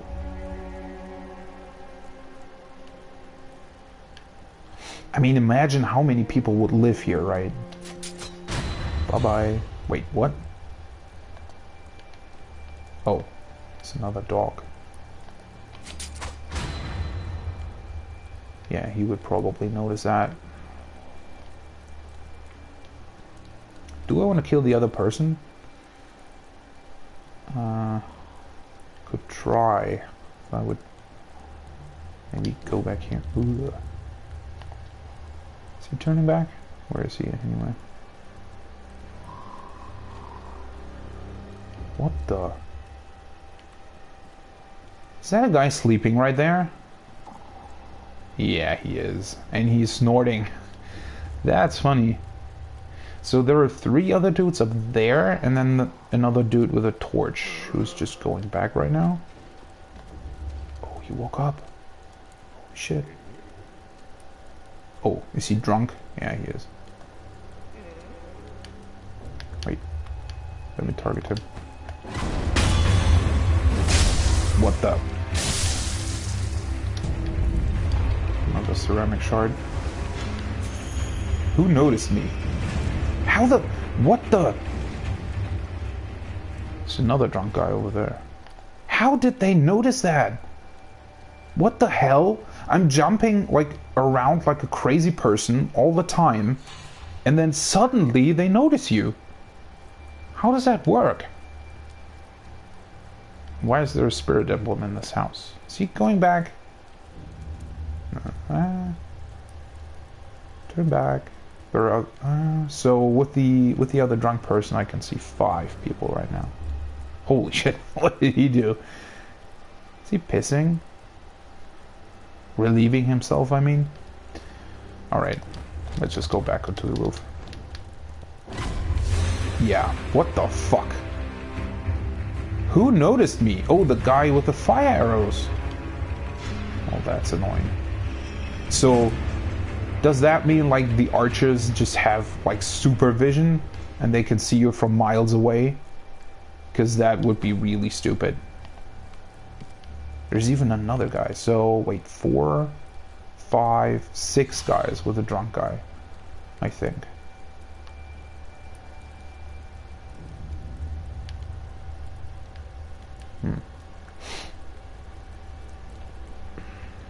Kind of want to lure the one guy with the torch out. I don't know if I can necessarily sneak up on him.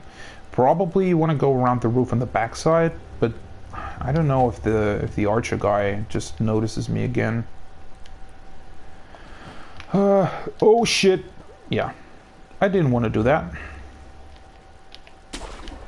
We can just... Oh shit, I forgot that they respawned. No. Holy hell, I think I got really lucky that I didn't... that I wasn't seen by the other guy with the dog down at the beach. Yeah, there he is. Totally forgot that they respawned. Alright, let's see here. I also don't like the way they've done the jumping. I feel like you just... Like, if you have these, like, smaller ledges right here, I feel like you should just automatically basically go up them instead of you having to jump like this. Because that seems really, you know, kind of finicky from time to time.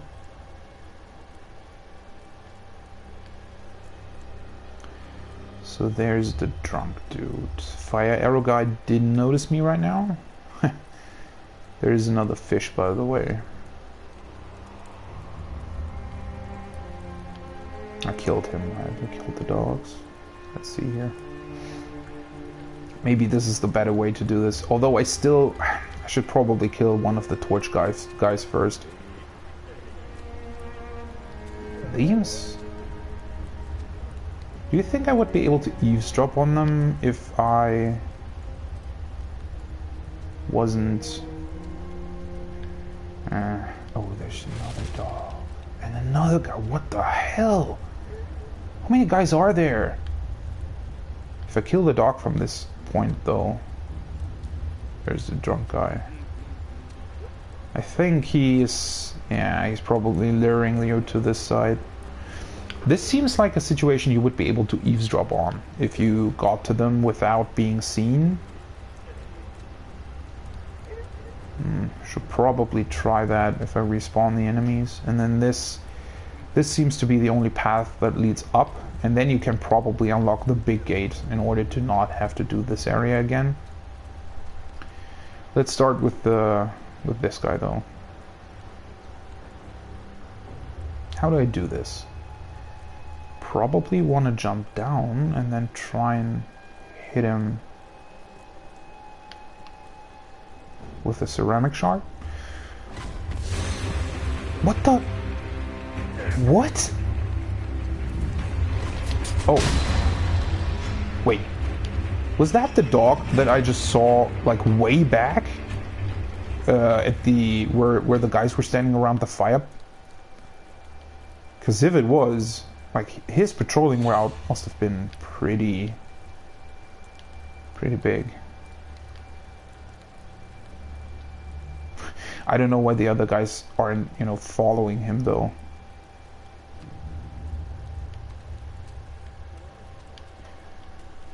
So what is Torch Guy doing? I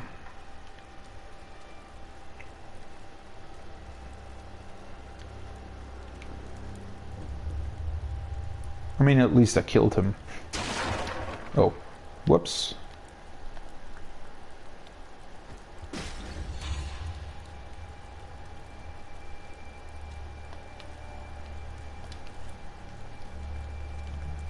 Let's see here. How do I do this?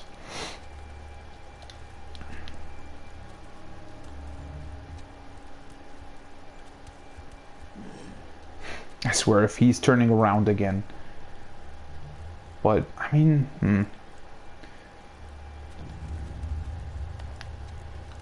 So now he's turning back, right? But that doesn't really give me an opportunity to kill him.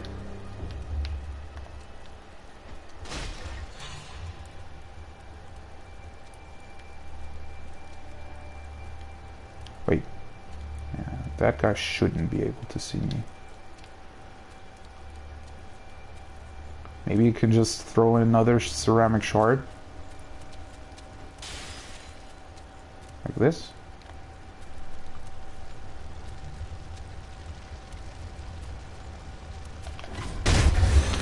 What the? Well, at least the other guys did notice. Why the hell? It even showed the red dot. Why wasn't I able to kill him? Alright, so these guys over there are really annoying. Although, wait. They're standing around a fire, right? Huh. Maybe this is the correct time for the oil. Seal up a bit. Is there anything in this house? Oh, I really, by the way, I really like these shutters, I guess you would call them. For the window? Looks really cool.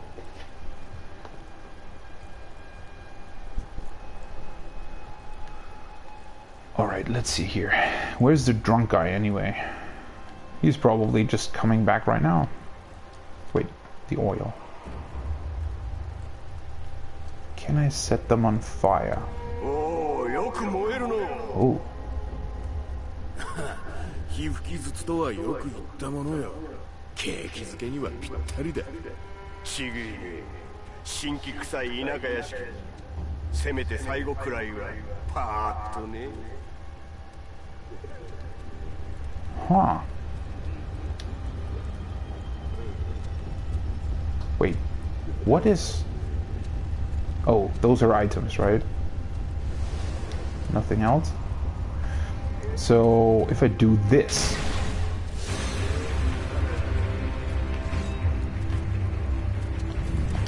What the... So he is covered in oil right now. Of course. And next guy.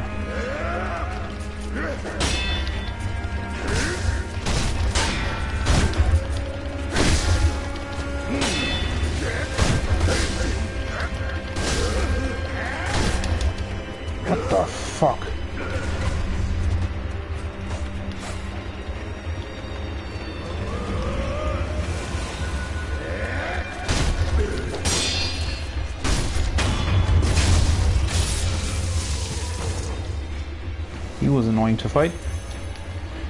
And the oil, again, did absolutely nothing. I mean, maybe he wasn't close enough to the fire, but that's still really annoying. Or maybe the oil is only supposed to be used against the fire arrow dudes? Like him? Wait. Yeah, there's somebody else sitting at the fire. How the... Why?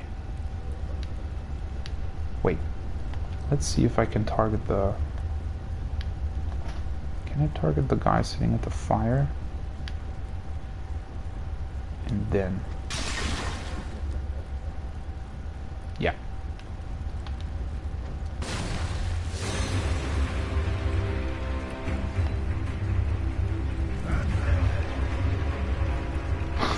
What the fuck? What is the oil? Like, why? I also love how they really come at me like one by one.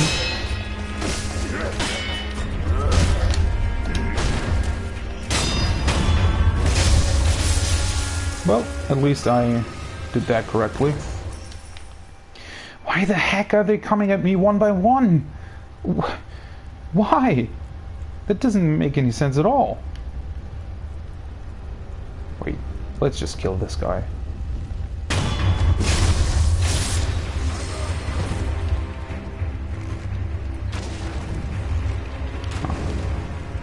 I guess he's first.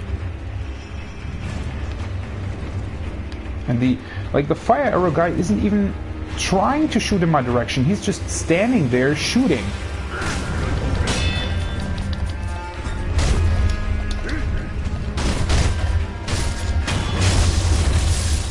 I'm still getting hit by these dudes though, which is kind of annoying. So that was the guy standing at the gate, right? Or at the path that leads to the top. And he's not noticing anything. Oh, what the fuck? Wait, what? Oh, he's just standing closer to the fire, I guess. There's one guy behind the edge. Yeah, of course. Of course, I don't get the death blow. Alright, I think that was every one of them. I don't know. Why do they give you these tools like the oil and then it's not really usable? Plain oil. When the jaw breaks, the oil covers everything nearby.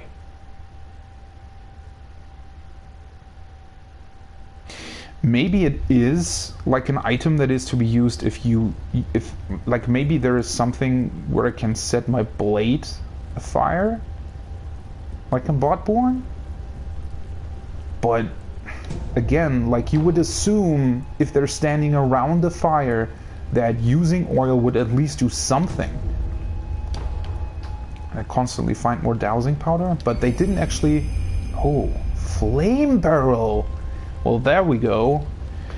An iron barrel that spews fire can be fitted to the shinobi prosthetic to become a prosthetic tool. It is difficult to control the rage-filled red eyes with the power of man alone. However, a fire-based weapon could be a means of resisting them. They are said to fear fire above all else. Wow! That's interesting. So, I thought the red-eyed dude, right, the mini-boss, close to, like in Ashina Outskirts, he was after I acquired this memory, right? So I should have probably gone and did this one first, at least up until this point, to get the flame barrel, and then I could have come back to the other dude. I mean, it's like he wasn't really that difficult, right? How many tries did it take? Like 5 maybe? But this is really interesting. I mean, I did have the firecrackers though, right? They also helped against him. They weren't really all that useful, but at least they staggered him for you know, short amount of time. But this is really interesting. Well, then obviously the oil is much more usable if you can cover enemies in oil and then just flame them. So yeah, so I think you do find the oil here, right? But apparently it wasn't actually supposed to be used here. I mean, there are probably more like red-eyed enemies, but yeah. That's interesting. I didn't expect that to happen, to be honest. And another Meeble balloon. I mean, if you actually figure out the path through all these enemies, they're probably a pretty good source of like skill points and money. It's really cool that you can go into these houses, right? This almost seems to be like a storage room of sorts, not really a house.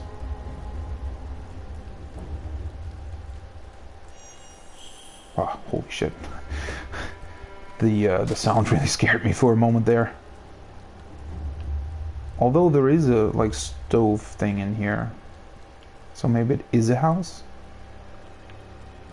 They really killed everybody, right? Doesn't seem to be like they didn't take prisoners or anything.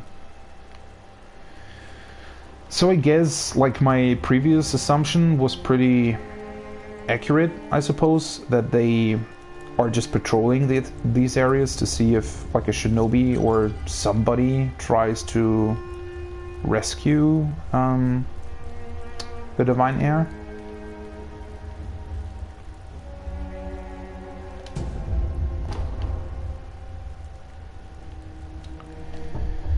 So I do have enough skill points to unlock the next skill that I wanted to unlock.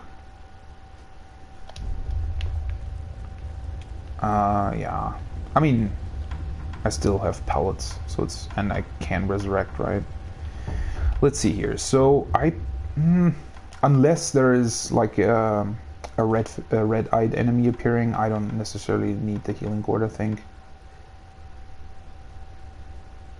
Oh, right, I did rest at the sculptor's idol, right? And refilled this one. I mean, I do have 8 dowsing powders already.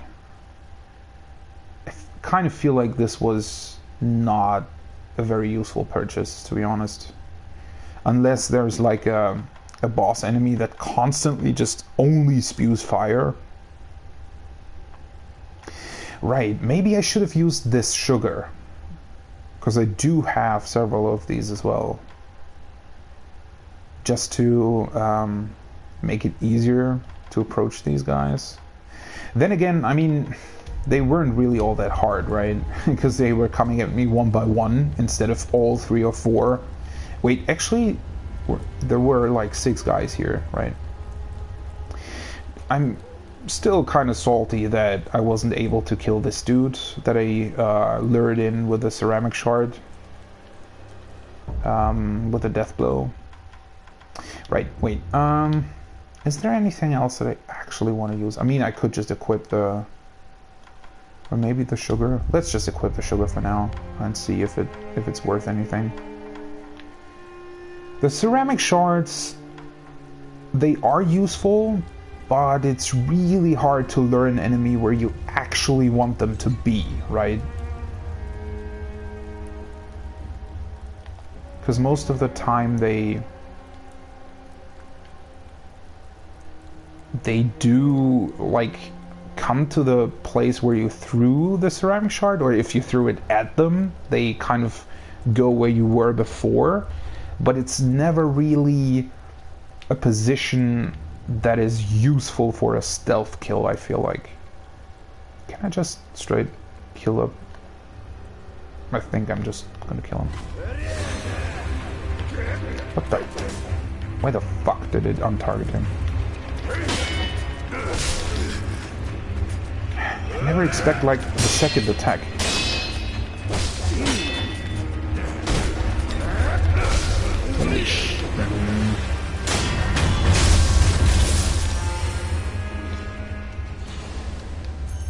Wait, who saw me? Who are you?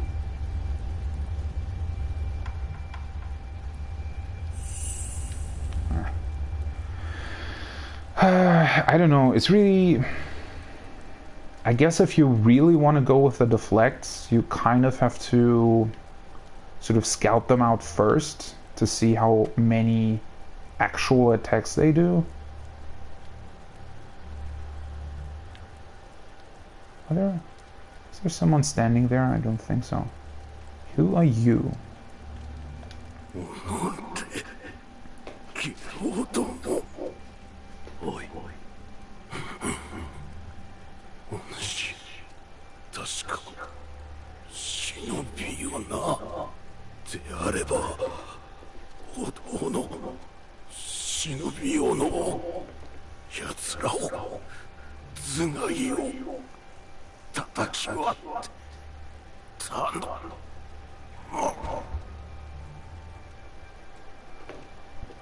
The shinobi axe from the temple.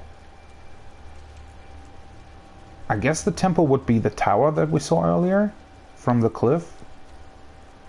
It was somewhere on the right. Wait, can I look at the map from here? I don't think so, right? You can only look at the map from the travel menu, I think.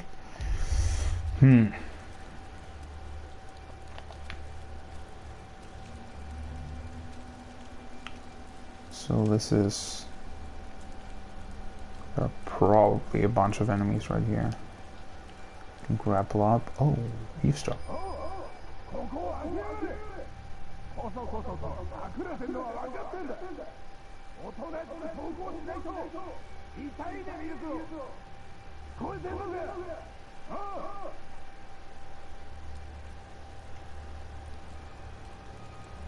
What is that?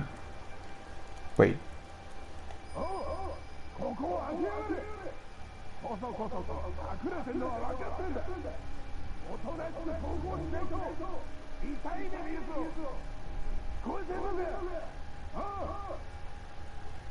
This is weird. So, oh no, it does have the red arrow. Didn't notice that before. What is that? Isn't that also a place I can eavesdrop on?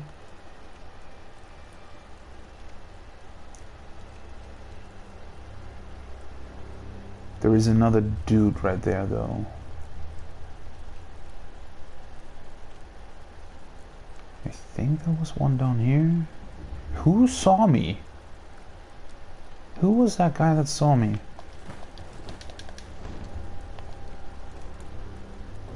Maybe one of these?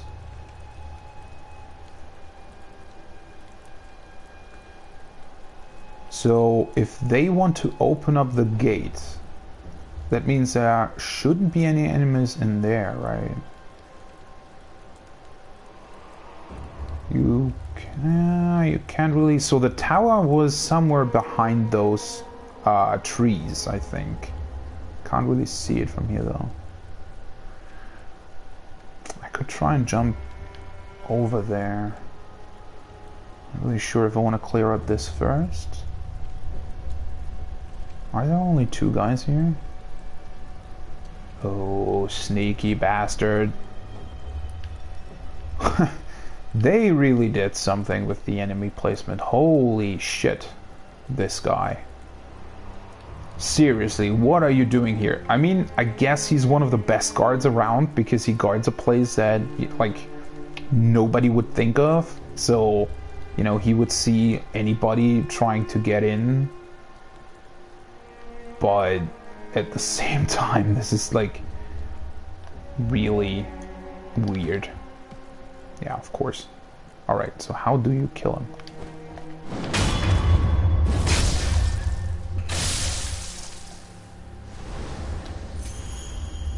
Oil. I mean, at this point, I could go back to the sculptor, right? To get the... like the fire shinobi tool ready.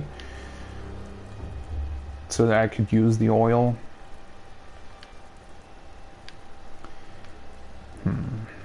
Is there anything... Wait, are there two guys or three? I thought there were only two. What is this, by the way? This almost looks like a graveyard of sorts? Or maybe it's a garden? Sometimes hard to tell. I mean, those are the like the stone lanterns that we saw before, though, like in the cave with the headless guy. So these must be like some kind of...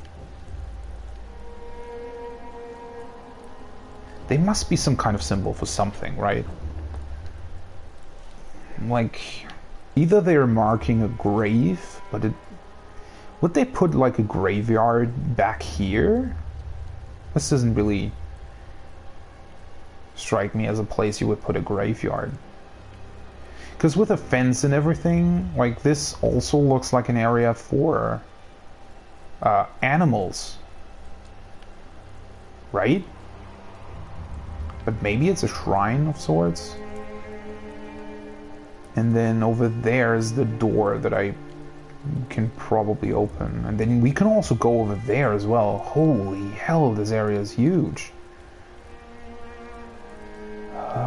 Oh, we can use it. So, yeah, the yellow symbols are always you being able to eavesdrop on someone. And they are visible from pretty far away, it seems. So I don't think that I actually missed anyone or any like eavesdrop situation, I think. I could just go down here, I think. This way, yeah. Oh, so it is a temple.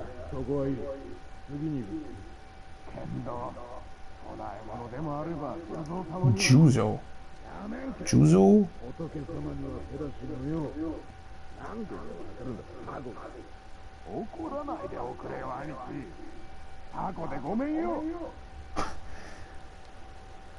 Alright, so this is a temple. There seems to be a Lord Juzo? Yuzo? How would you pronounce that? Ju? It's a J. Wait, in Japanese? Wouldn't it be Yuzo? Yuzu? Yuzu?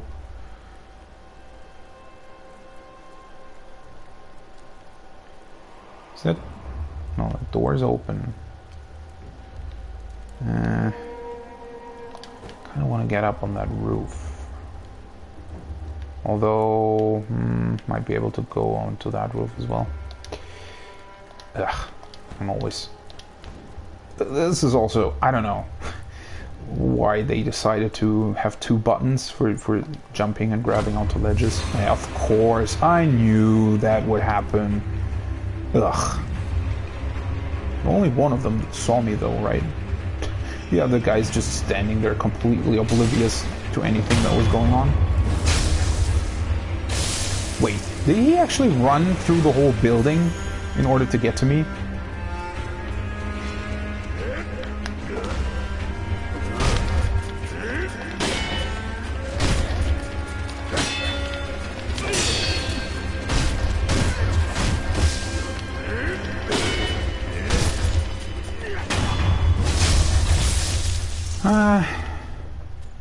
These, like, axe weapons are kind of hard to parry because they have such a long wind-up animation on the enemies. What the hell? So he did see me. The other guy was completely oblivious to the fact that he saw me, and he ran through the entire house to get back here. Well, that's something. So they were talking about this being a temple, which makes these stone lanterns some kind of offering place, maybe? I mean, if it is a temple, it could actually be a graveyard of sorts, right? Although it doesn't really look like it, but it could be. Seems just weird to have a graveyard like just in between the houses, because you would normally put it like, you know, more on the outside maybe. And they talked about not stealing from Buddha, but I guess we aren't bound to that. This is a really beautiful temple, by the way. Like the small thing. Shinobi Axe of the Monkey. A heavy black iron axe used by shinobi can be fitted to the shinobi prosthetic to become a working prosthetic tool. This boorish axe is used less for cutting and more for breaking things with its weight. Once the favorite weapon of a shinobi known as the Bounding Monkey of the Sunken Valley, it was lost along with his left arm.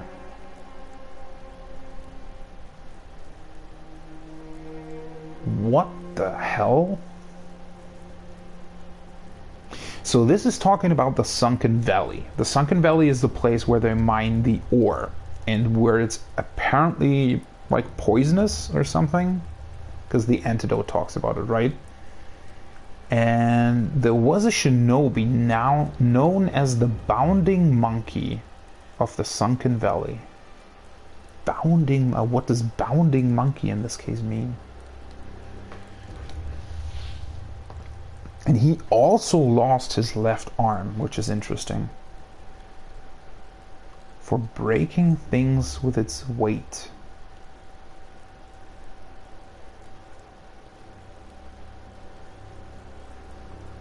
So did the shinobi actually use this to mine?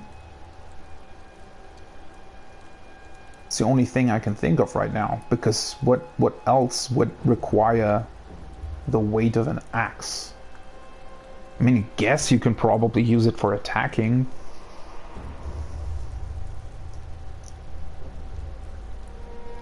Huh. But I'm trying to think of an enemy where this would be useful, but so far I don't think we've actually encountered one. Breaking things. Maybe for a shield type enemy, this would probably be very useful, right? If an enemy has like a big wooden shield, maybe you would be able to break it with this. Huh. And I really like that we already found 2 like shinobi prosthetic tools in this area. We aren't even that far, right?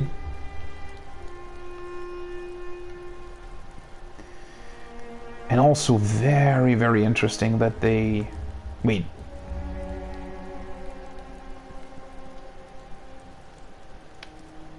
Did he run into the house? I thought he actually went back here and then went through the house, but there isn't actually an entrance here. He must have run into the house because I jumped onto it. Well, that's interesting.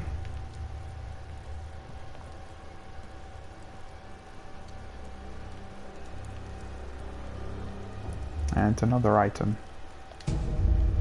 Litecoin purse. Are we getting close to 3,000? Not really. Still missing about 1,300 sen.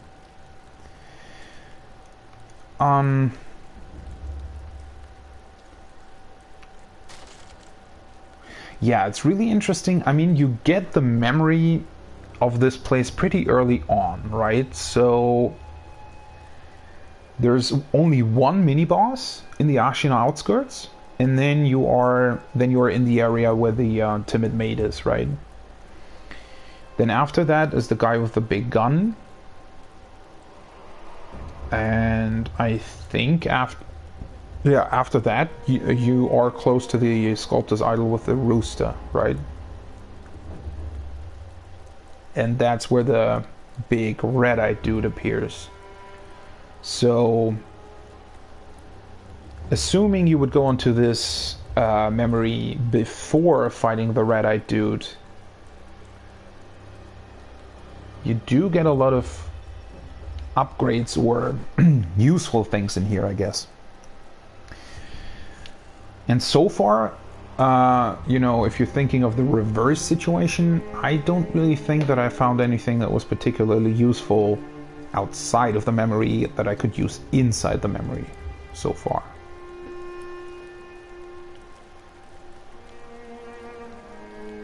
Again, a really interesting back and forth between the levels. And this I also very much like. So this is like a small... what would you call that? I mean, it's a small river basically, right? But it's man-made in order to Either it's in order to water like plants or something, or it's an actual like drainage system for the rain.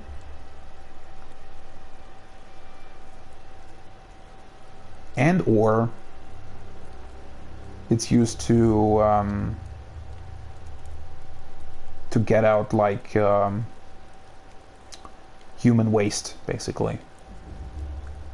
To get that out efficiently and not have it clog up the area. I do have to remember that I can eavesdrop, you know, on the guys inside that building, though. Should probably do that. Is there anything else in here? That's a rooster. Alright. So these are also in here. Let's get this item. Was this the door I was able to unlock? I think so, right? I half expected a dude to be hiding in here. That would have been really annoying. Gokhan's sugar. It's from a different temple. Sugar candy made by shinobi hunters of Misen Temple. Sustaining Gokhan's blessing. Reduces posture damage taken for a time. Bite the candy and take the Gokhan stance to impart its inhuman benediction. Misen monks are well versed in the art of killing shinobi, an undertaking that demands a body with an unshakable core. So this is the first one we found that was made by the monks of Misen Temple. The other ones are made by the, what were they called? Senpu Temple. And did we actually get any information about where Senpu Temple is?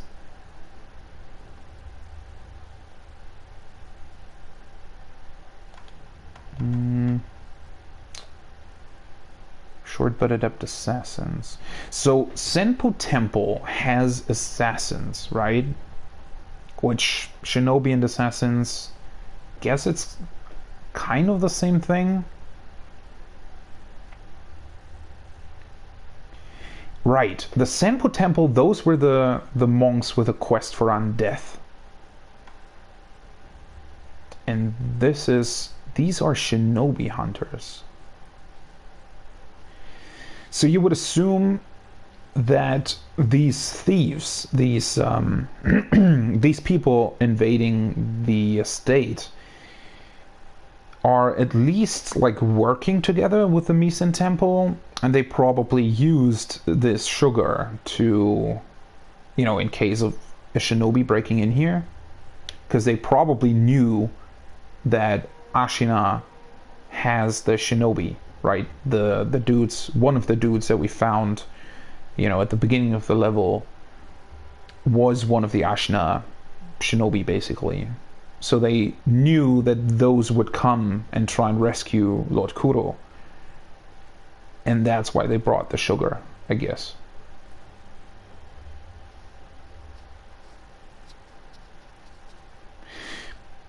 Which, I mean, at least it hints at something like maybe a kind of rivalry between Misen Temple and the Senpu Temple. Because Senpu, like, if they do have assassins and you kind of think of them as shinobi, then these are shinobi killers. It does hint at, you know, them, you know, being in conflict with each other.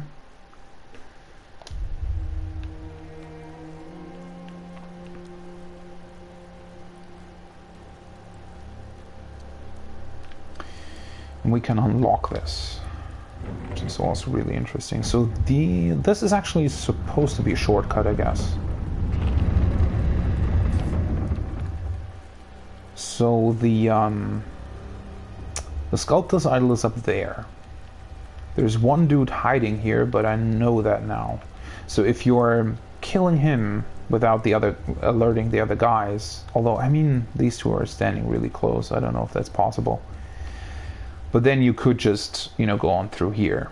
And there wasn't anybody standing here, so you would just have to look out for these two guys, I guess. And then let's look What's up here?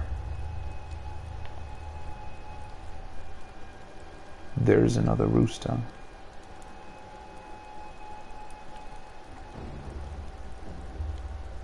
There are 2 roosters. I don't know. Judging by the roosters in the Ashna outskirts, they wouldn't actually alert the guards over there. They would maybe only alert the other roosters close by. Yeah, this is the place we were before. Can't go onto this roof. Let's check out what's back here. And another rooster. 2 actually. Holy hell. So I suppose that they, or assume, they would probably alert like all the other roosters in the area if you kill one of them, or if, at least like if one of them saw you, right, they would alert the other ones. Another light coin purse, nice. Getting closer and closer to the upgrade. 2. There are actually 5 roosters here. Holy hell. Problem is I can't really kill them with the shinobi prosthetic, right? Wait a second. No. So I'd have to... I don't know if there's anybody in this house, though. One thing that I'm noticing right now, the alpha effect on the item is really, really low. Has a really, really low resolution for some reason. The LOD for some of the alpha effects seems a bit strange. Wait, where's the other one? Wasn't... Oh, there he is. Yeah, they all saw me. Holy shit.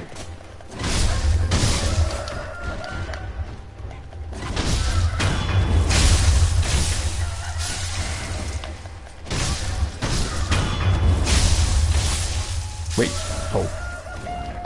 I actually thought that he was running outside trying to alert the guards. But apparently that was not the case. Yeah.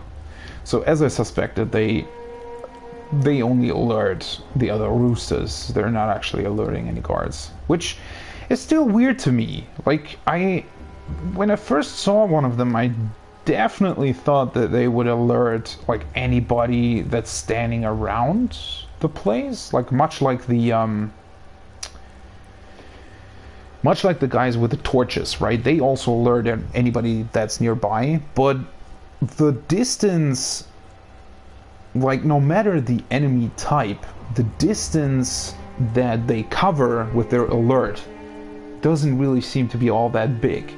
Which makes it seem really weird, because most enemies are, you know, placed so far apart, or, well, they're not really placed far apart, but far enough that they don't actually alert all the other enemies. Which does seem like a weird design choice. And again, looking at this,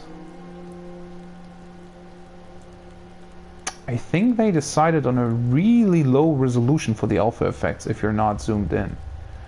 Because at this distance, I can definitely see the pixels of the glow. I mean, you only really see it if you're standing really still and specifically look for it. So it's not a big deal. It's just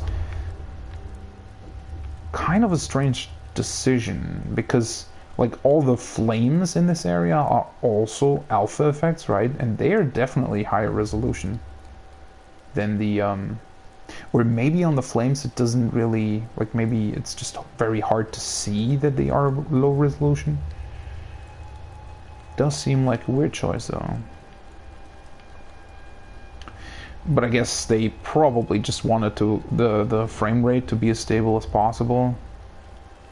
And that's why they did it. Is there nothing else in here? Why would you put 5 roosters in this area? For this one item?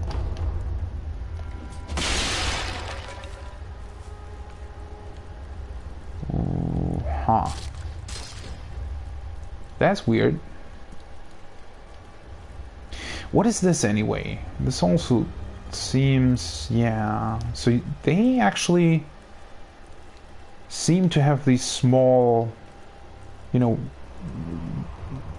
human-made river things. I really don't know what to call them.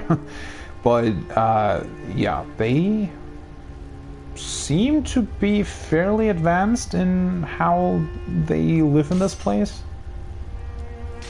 Although, well, now they're dead. So this whole area with 5 roosters was for 1 sugar, 1 coin purse, and I can't even remember what this item was, because it was so...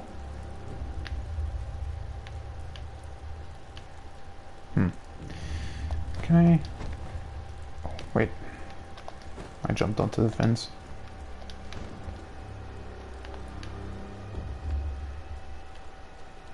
Do we want to do that area first? These bamboo... This almost looks like a path behind them. Although maybe not. Yeah. Maybe not.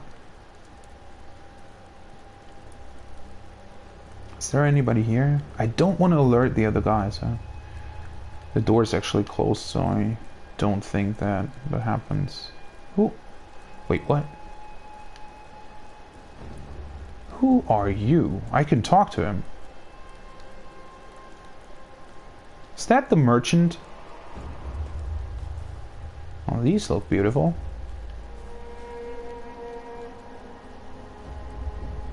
Don't think there's anybody here. That's the merchant, right? Because he told us that he, you know, snuck in and wanted to steal some things. And he also told us that he knew us or saw us. So I guess that's how we encountered him. Because we saw him standing here. What's up with you? A looter. With the sword in hand, of course. 何か探し物でもまあ何にせよここはあっしが先に見つけた場所でさよそを漁ってください That was ああそういえば very fast ど subtitle. っかの崖上に三重の塔が見えやしたぜ Uh-huh. あんだけご立派な塔だきっと中にはお宝がしまわれてるに違いねえあっしならそう思いやすね I mean, that's sort of what I assumed as well. Because it was so visible and so obviously like a place of interest when you looked at it from the cliff up above. ねえ旦那よそを漁ってくださいよどっかの崖上に三重の塔が見えやしたぜ So he's just here to give you that information about the pagoda. きっと中には I お宝 kind がし of まわれて hoped る that に違いねえ he would also sell me something here. Although then again, in the present, he talked about just having, like, that he was just becoming a merchant, right? That's why he wanted money from us to support him. So right now, he's obviously not a merchant. This place doesn't open, but we can grapple up. So there is a path back here. That's curious. Is there something on the roof, though? This... wait, that seemed weird. What the... Alright. That's sometimes weird. I feel like they should have included some kind of animation for like roofs like this that stick out a bit, so that you can actually jump up the wall and then grab onto them, rather than having to do this weird like thing where you have to step back like one step and have to kind of assume where the ledge is. Wait, if I grapple onto these roofs, I could grapple over. I'm not really sure if they would see me though. There was another place I could eavesdrop on. I kind of want to play it safe here because I don't want the like eavesdrop opportunity to go away because they see me. So let's just go this way. That's interesting. That also probably means that we can now talk to the merchant again and maybe tell him that we know now where we knew him from.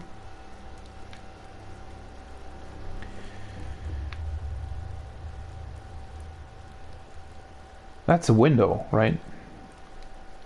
So these guys out there, they're trying to get through the door. Do you think they're gonna attack if I listen to whatever's down there? Why is one of these... Oh, right, one of them is an eavesdrop situation and the other one I can talk to someone.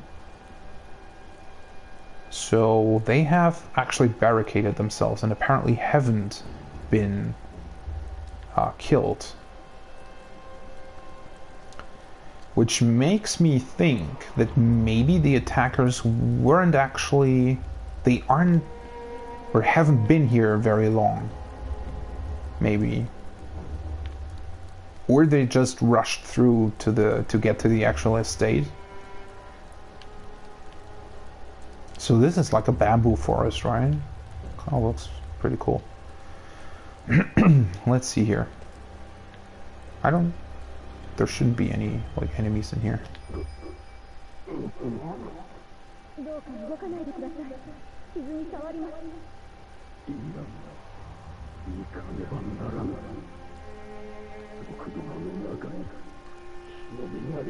Aha! Shinobi Hunter.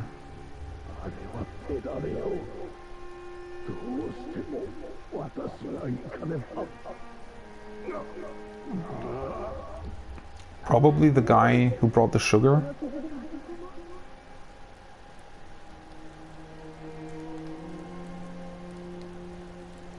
So they barricaded themselves in here. And apparently the door hasn't broken. Well, it must be kind of a bad situation, right?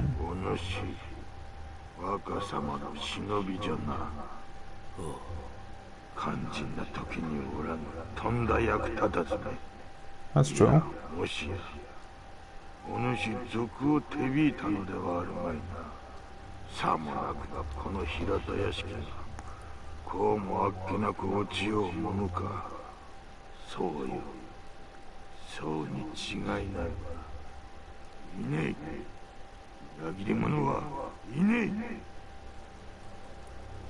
What?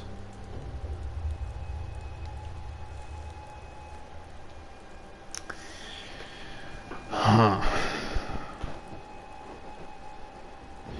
So maybe that's why we were actually in the well at the beginning of the game, right? Maybe like Genichiro or the Ashina clan saw us guilty of leading these invaders in here. Even though at least I think we aren't. Then again, we have lost our memories, right? So maybe we were tricked or, you know, something like that. His voice seems familiar. But maybe that's a coincidence.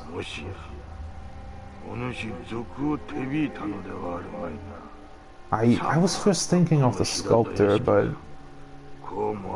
he, you know, he would talk, I think he would talk more slowly and has a bit more, like, gravity to his voice. Maybe it's just, like, the same voice actor doing, like, a different person, but...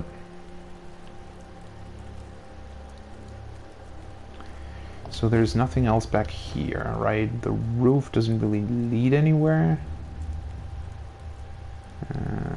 This looks weird. Why? First of all, this looks more like a rock and not like soil. Why would the bamboo grow out of it? And it does kind of seem almost, although then again, I mean, you can grow bamboo yourself, right? So they could have actually planted these trees here to kind of make a wall, which I guess would make a lot of sense, right? And then this is also pretty weird. Why? Like, if you have a rock like this, right? It's basically a big rock wall. Why would you build another wall in front of it? Except for, obviously, a shinobi being able to walk onto the roof.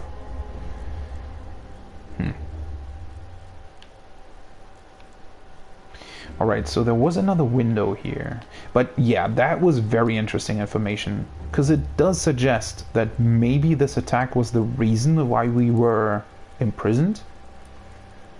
Because in the present, we're fighting the Ashina clan. Whereas in this, we're actually fighting for it, right? Or, well, at least against its attackers. And we can also talk to this person, apparently. 誰ですか？族ではない。あなたは若様の。あ、よかった。忍び殿、族どもの目的は若様です。あやつらはすでに竹林坂上にいたり、お屋敷に火をかけています。若様の脱出も叶わなかったご様子。お願いです。忍び殿、若様をお救いください。これをあなたに託します。Antidote powder? What? どうかお役立てを。承知。I mean, thanks, I guess, but why antidote powder?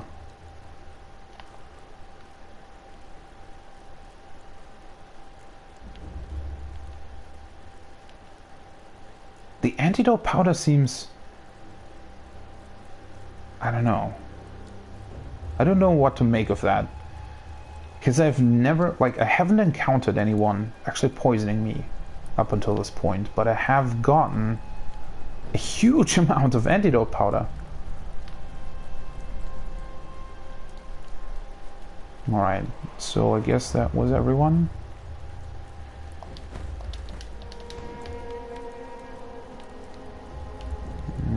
I don't necessarily think there's anything else here. This tower is really strange. Got another... It's like a watchtower, right? There was another one like right at the beginning. Is that a watchtower or is it something else? Because it has this small... Almost looks like a well, but it isn't. But it starts this. How does that work? What is this? Maybe it's to put water in it and then maybe to wash clothes or something, right? And then you open like a small gate and the water just flows out. The used water, basically. That would be pretty cool, actually.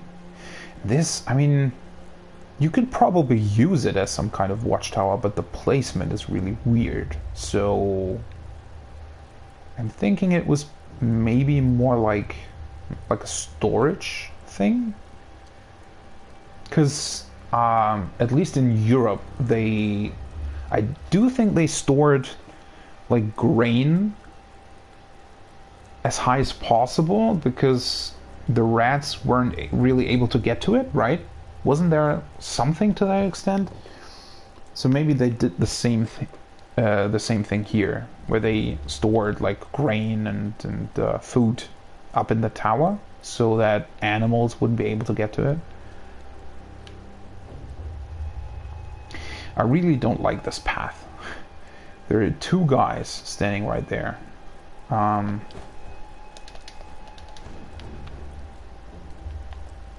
I get a better look at that?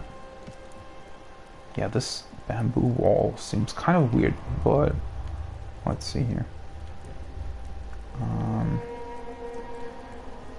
So there is those two guys, and then there's this guy right here, and then another. Right, they have wooden shields.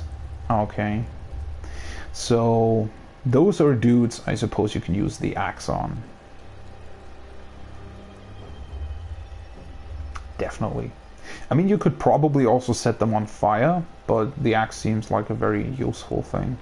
Now, there was this other path behind that gate over there, which I assume probably leads to a place behind them. Was there? Wait. Was there like another guy here? I don't think so, right? Only those two dudes? So let's see if I can kill them without alerting those guys.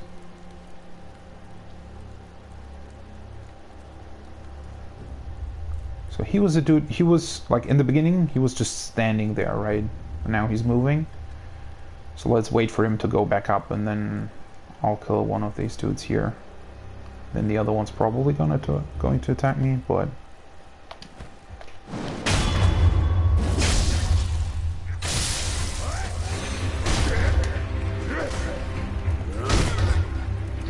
I don't know if against the axe dudes, I feel like it's actually easier to just get out of their range instead of attacking them outright.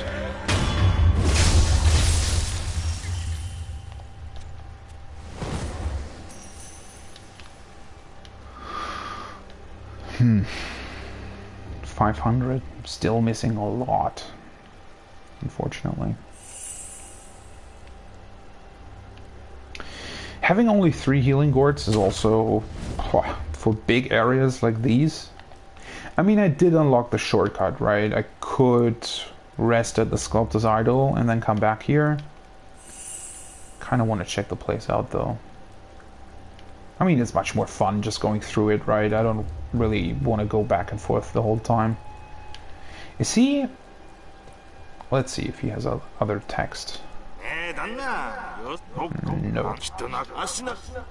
So he's really only here to tell us about the pagoda, I guess. I can come back up here, right? Yeah. Let's see. Are there enemies here? It's a really cool path, by the way. So, but it's a normal path, right? There's this gate here, so it's not... You're not actually going through the woods. It's a path that was laid out by somebody. Wait, there's... Is this the end? Another one of these.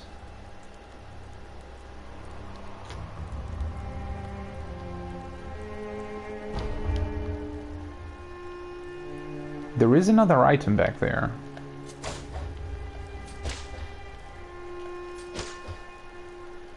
They actually move.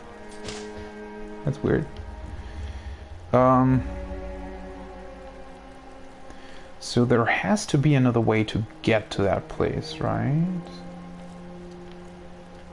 So is my only way forward through the guys with the shields? Because if it is, I should probably unlock the Axe Shinobi tool first, I guess. I mean, I have unlocked the shortcut, so I don't have to go through, you know, back through all the other dudes.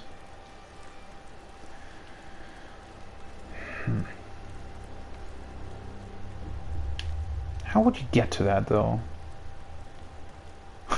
And also, are they suggesting that the bamboo just grew like this? And the path was basically, you know, blocked by the bamboo just growing back?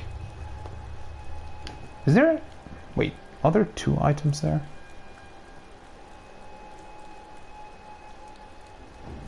Maybe it's a light source. But... this... I mean... I don't know. The placement of the bamboo, like... seems too perfect to be... you know, a case of where it just grew like this. I don't know.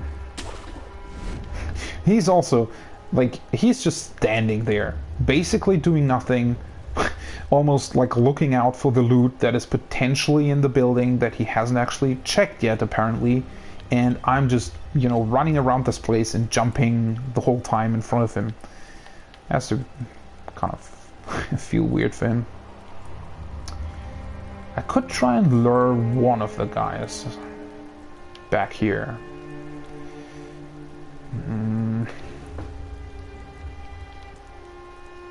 This is where we came from, right? The path through here. The other dude's dead right now. Yeah. That is the dead dude. Also really interesting, like, right now, we could actually lead these guys out of here, right? We could rescue them by, basically. But guess we're not. Game just spawned in the dead body of that person. Yeah. I mean, this is clearly, like, the shinobi tool that we found is clearly supposed to be used on these guys with the shields. And it does seem like it's the only way we can actually go. Because I did check out, you know, all the bamboo stuff. At least I think I did. Pretty much did, right? I don't think there is a path past the bamboo here, right? Yeah, this is where I was before. There's only like a rock there. And here it's only rock and bamboo as well. There's definitely no opening here, right? And then there's the gate over there. But I suppose behind the bamboo there has to be something. Wait, well, let's not waste any more time and unlock the shinobi tools, I guess. Those dead bodies. I mean, I guess the game has to load them, like, you know, in some form or fashion, but I guess it drops them, like, a few feet above ground, and it's actually pretty high. That's the place where the first sculptor's idol is, right? Up on that rock. That's actually really high. By the way, I also totally forget this one. I don't know, but it says it's, you know, usable against multiple enemies, and I've not really fought like multiple enemies. Do I want to rest? Let's quickly think. Is there anything else I could get to? Any place I would like to check out? The only problem that I have right now, I can definitely spend the 2 skill points, right? But I do have 500 sen that I don't really want to lose. But getting to the merchants to buy coin purses also seems... I mean, one of them is pretty accessible. The other one... maybe. Because the path up ahead, they're definitely forcing you to fight at least the 2 shielded enemies at the same time. Let's see here. Let's rest first. Rest and then acquire skills. So I wanted to get this one, the maximum number of spirit emblems, which isn't all that useful to be honest, but I do want to unlock this one. Recovers vitality upon performing a successful death blow. That seems really useful. So let's get this. And then we need 5 skill points at once.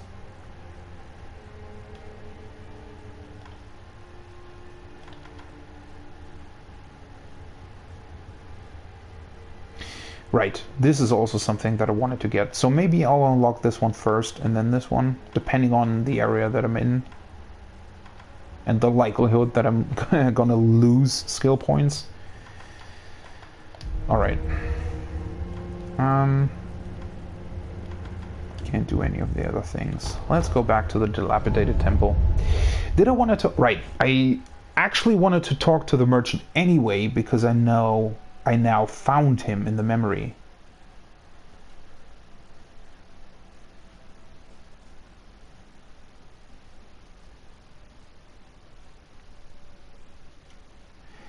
Is proof that one who has had dealings.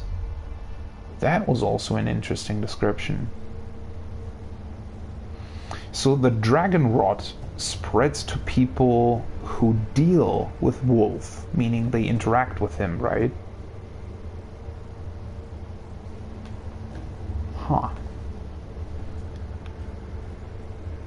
So it doesn't just spread like coincidentally or, you know, just from person to person, but it spreads to people who have had interactions with Wolf. Oh, right, I didn't talk to her after that.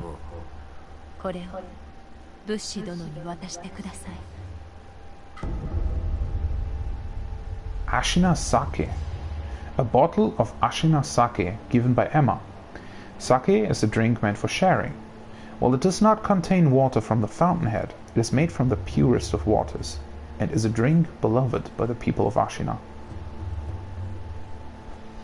And I'm supposed to give this to the sculptor, I guess? So he likes to drink. Okay.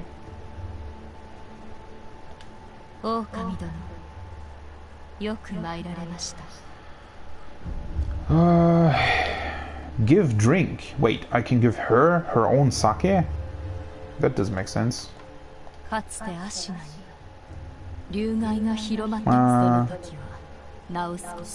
Yeah, we already talked about that.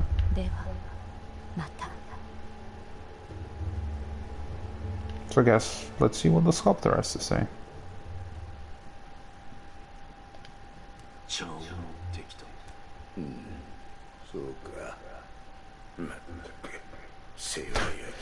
Busybody. Another interesting part, that they specified that the sake is made from pure water, but not the fountainhead water. So whatever that fountainhead water does,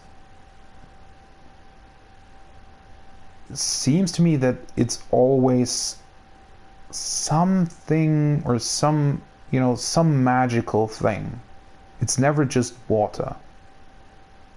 So I suppose you can't even use it as normal water? Or at least it would have some, you know, maybe unwanted side effects. Tree to Ashina sake. Yeah. I suppose I could give this to other people as well?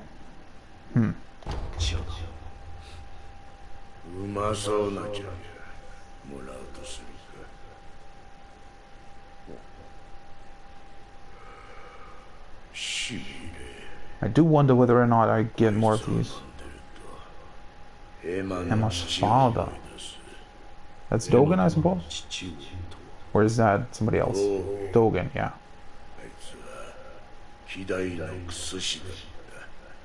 And apparently also mechanical genius.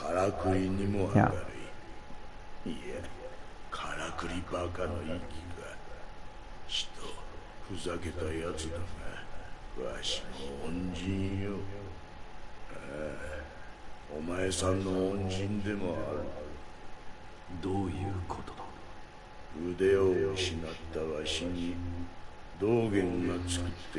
Yeah, that's what I suspected.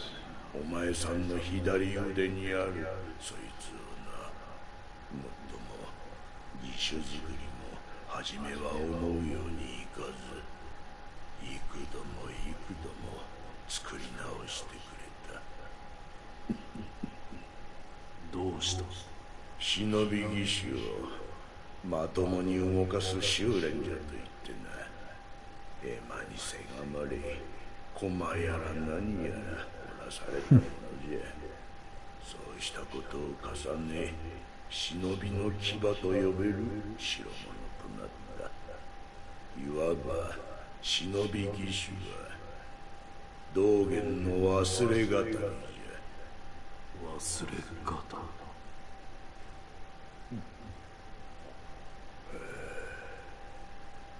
随分と経つ。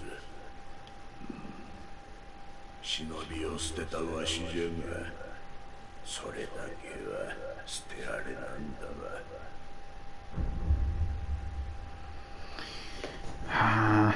So, as I thought, he was a shinobi. I mean, it makes sense, right? Why else would he get such a tool?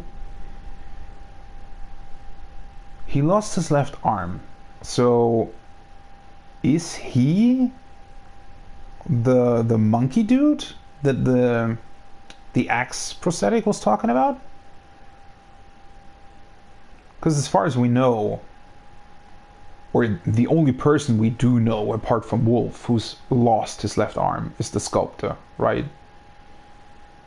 And it would make sense to, it would even make sense to find his old prosthetic tools even, right? Then again, that would mean that he's been to the Sunken Valley for whatever reason.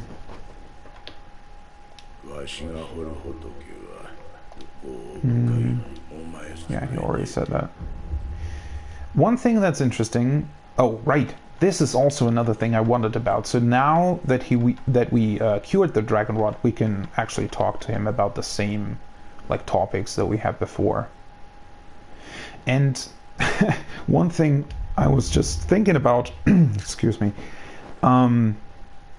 he is constantly carving these Buddhas, right?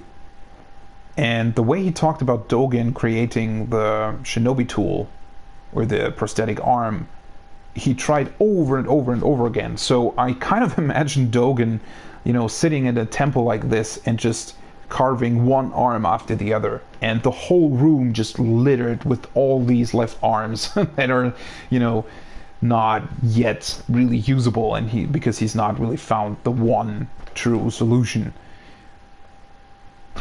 Kind of a weird image, right?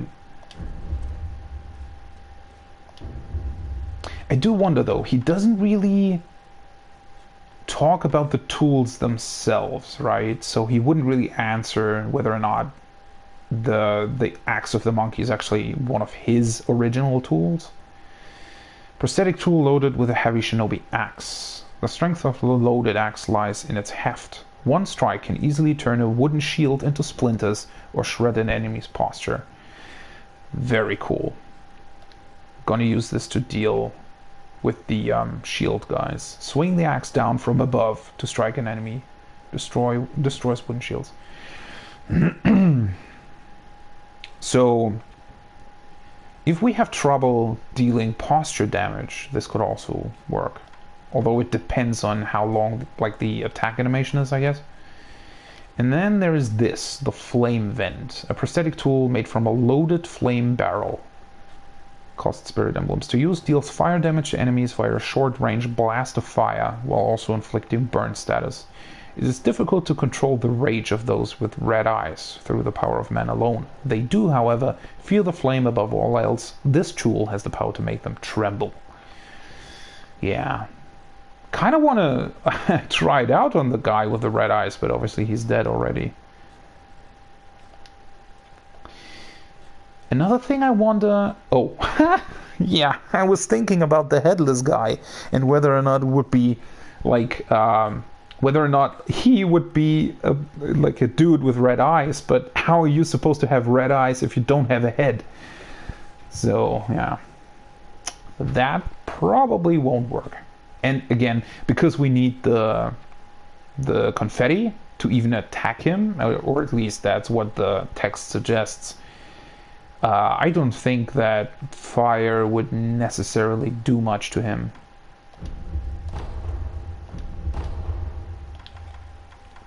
We still don't have an upgrade menu though for these tools. Just says owned. その忍び義手、随分と腕に馴染んできたようじゃな。お前さん、これを取っておきな。Aha! Yeah, I was kind of expecting that. A book of secrets that details a variety of techniques for use with shinobi prosthetic, grants the ability to learn prosthetic style skills. Written by a man who abandoned the path of the shinobi, but could not bring himself to discard his painstaking research. He never expected to pass these on to anyone else. Written by a man who abandoned the path of the shinobi. I mean, the sculptor had it, so I suppose it was written by him, right? Because if he was using the prosthetic before, and Dogen was the one who invented it for him, that kind of means that nobody else ever had it. So any like information about it would probably only have been written by the sculptor. Yeah. お前さんの牙でどう噛み殺すか、それが書いてある。要は忍び義手を使った戦いの術じゃな。わかった。あ、わかった。義手の忍び技などもはや無用と思っておったが。Well, glad you wrote them down. All right. So it's an esoteric text though, right? So you upgrade at the sculptor's idol, not here. Yeah, I suppose. And again, I'm left wondering what did the game, or what prompted the game to give it to me now? Is it just that I now have like 4 prosthetic tools and it just gives you these texts once you acquire either 3 or 4? Or is it somehow connected to the Hirata estate? Let's see then what these upgrades do. So I guess it's just under the skills menu. Yeah. And a whole other skill tree. And it also needs the same skill points, which I guess makes sense. I was kind of... Wait, what's the upgrade material for though? I do have upgrade materials. So these skills... They only cost skill points, not upgrade materials, right? So I still don't know what the upgrade materials are for, actually. Interesting. Really interesting. Chasing Slice. Acquires Shinobi martial art Chasing Slice. Wait, so how did these work again? The red ones are equipable skills. That's a combat art, and I can only use one of them. And these are passive, right? So I always have them. So these are also passive. Shinobi martial art that allows one to perform a forward dashing sword slice after using certain prosthetic tools, allowing one to close distance on enemies instantly. Applicable prosthetic tools: loaded shuriken, shinobi firecracker, and question mark.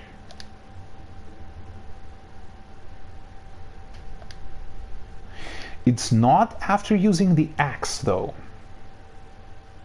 It's more for ranged attacks. Shinobi firecracker. So you can use the firecracker and then immediately rush in. After using certain prosthetic tools, R1 Chasing Slice. Take a leap forward and perform a wide slicing attack. I mean, that sounds pretty cool. For example, if you want to draw out an enemy using the shuriken, you can Maybe try and get an edge on an enemy that's looking at you. I don't know. Loaded shuriken after throwing, and shinobi firecrackers after throwing. I mean, for the firecrackers it's really useful, right? Because the shuriken so far I've used only from very far away, whereas the firecrackers, they are only like in front of you basically. And having the ability to use them and then immediately rush in for an attack seems pretty useful. Because that's what I basically tried to do with the big red-eyed dude. And it was somewhat, you know, successful, but, you know, having something like this obviously would make it a lot more usable. And then we have the grappling hook attack. Acquires grappling hook attack. Uses the grappling hook to launch oneself at an enemy and use that momentum to perform a rolling sword attack. The shinobi prosthetic is the perfect tool for combining movement and attack into one, ensuring no movement is wasted. Wow, that sounds awesome. I mean, it doesn't say what enemies are, you know, you're able to grapple to, but if it's everyone, that would be really cool. Grappling hook, use the forward momentum of your landing to perform a powerful sword attack. That sounds really cool. And by the way, this skill is probably works really well with these ones. Mid-air deflection and mid-air combat arts, especially this one. The deflection not so much, because obviously you wouldn't grapple at an enemy that is currently attacking you. And I guess grappling them also means that they can't attack you during that time. At least I think so. It would kind of make sense, right? Guns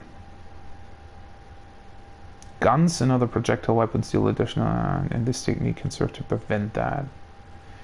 I mean, I guess if you are grappling to an enemy that has a gun, this might be useful. But again, this is the more useful one, right? Allows one to perform combat arts while in midair. So, I mean, I guess this grappling hook attack also means that you can use the powerful sword attack. So I guess I don't really know why you would use another combat art, but you definitely can. And I mean, you can unlock more, so maybe these have to do with this. And allowing you to use these combat arts like mid-air if you unlock this. Oh wait, this could be a really cool combination, I think. The only question remains now, when do I unlock these? Because I still want to get this one and this one.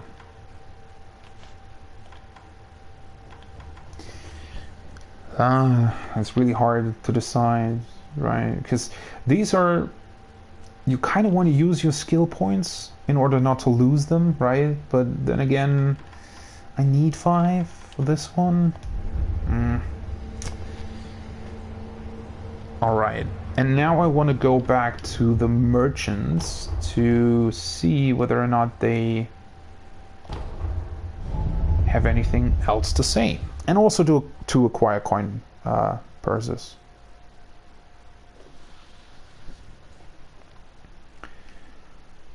Wall hug death blow can be performed of unaware enemies.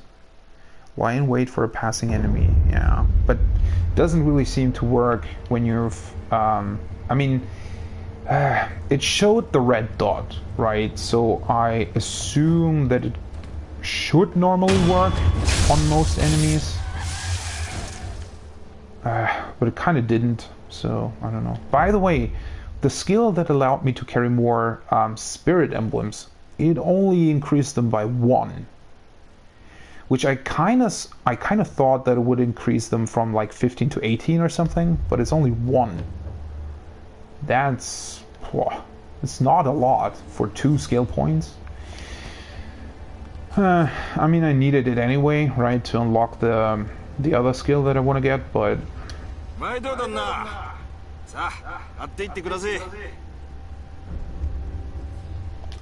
no comment on that we found you in the dream, or not dream but memory.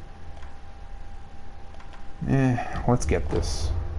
It doesn't have any more though. I do have 14. Huh. He has quite a lot fistful of... Whoa. Limit 6, number held. Wait, I have 7? And the limit is how many I can have at once, right? Yeah. Yeah, don't really need the rest. And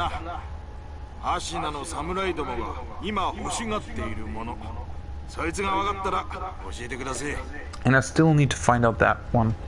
But I guess that's something you probably only find out like in the castle itself, because nobody here talks about something like that. And then, oh wait, what?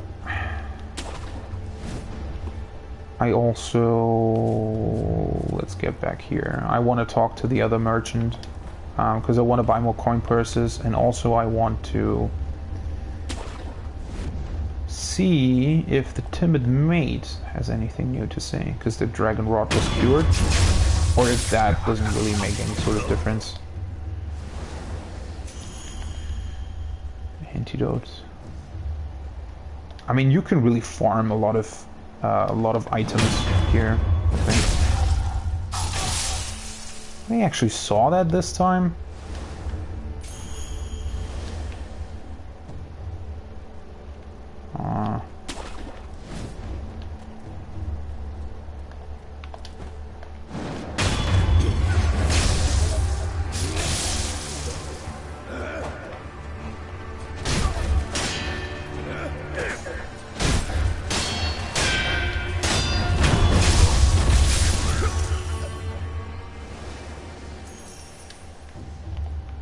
Can you turn around, please?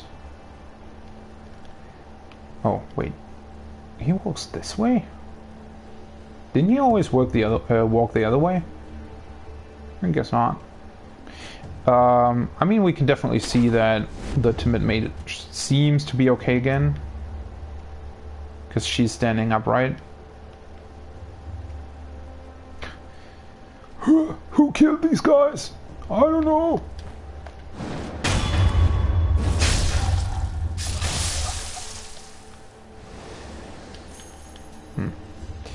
I mean, I could get another skill point. I don't really know. The whole farming part of this game, I'm still not really sure about if it's worth it to farm.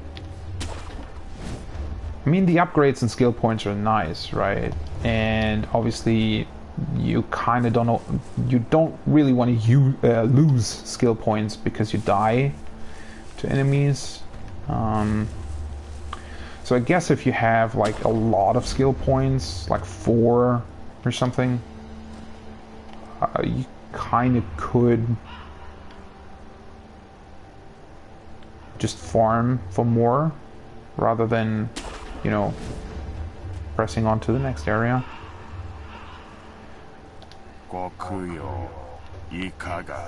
But then again, I don't know if that's really fun to do. Ah, shit. So I bought all the coin purses that I can buy right now. So either I have to buy something else, which wouldn't really be all that useful, or I have to just keep... I guess I just have to hold on to the coins that I have right now. I mean, if I do find another boss type enemy, I can just spend the coins on something before fighting him.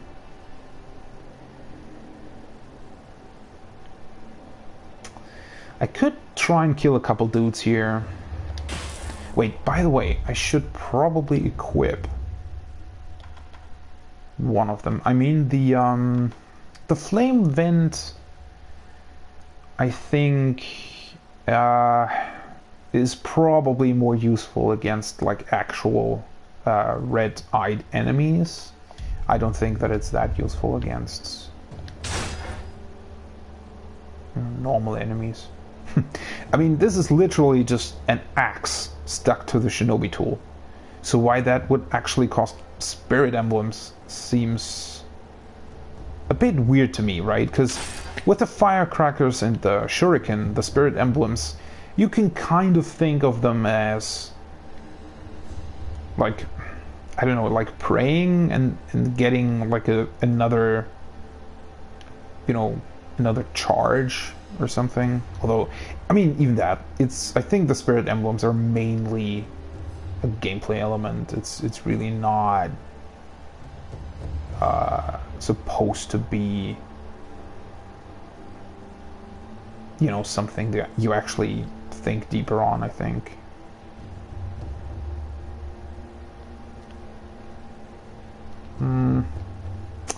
Let's just actually talk to her. I don't really want to go through this whole area again. Let's see here. Inosuke, waga segare yo. Mamori suzu wa Hotoke sama ni sonaete kureta kae? Oh, segare yo. Sonata wa yahari yasashii ko ja. She wasn't actually able to ask me that last time, right? Because she was ill.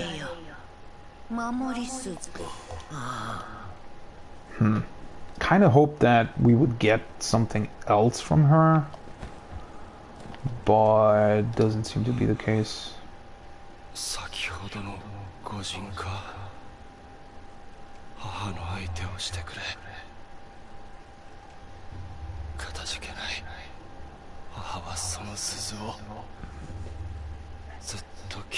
I think that's the same thing he said before.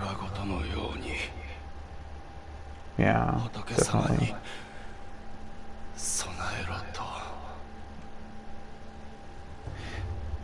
Wait, what? Oh. So they both just went back to their normal dialogue.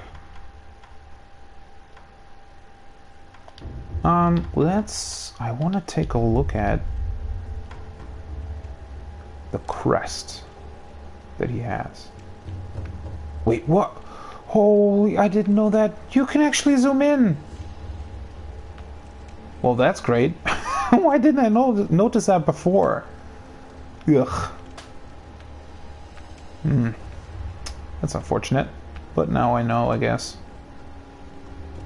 So this is the crest that that's also been on the like all the war banners that we see around this area, and it seems to be like a wheat grain with 3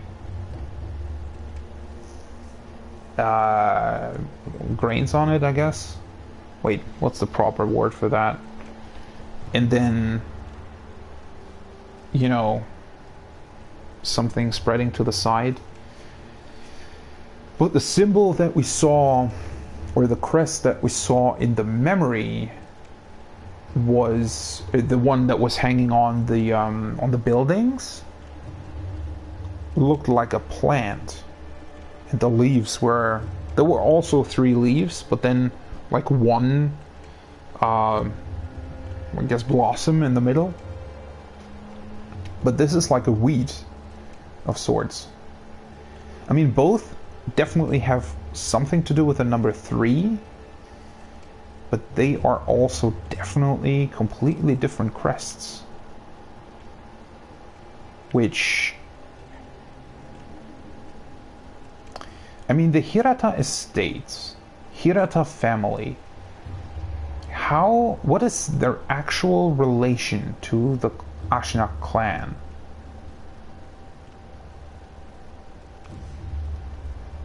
That still seems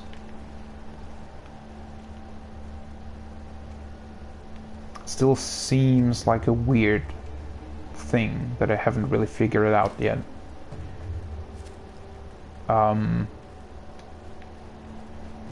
So Ishin is called Ishin Ashina, right? Or Ashina Ishin, I guess, if you use the Japanese way of doing that.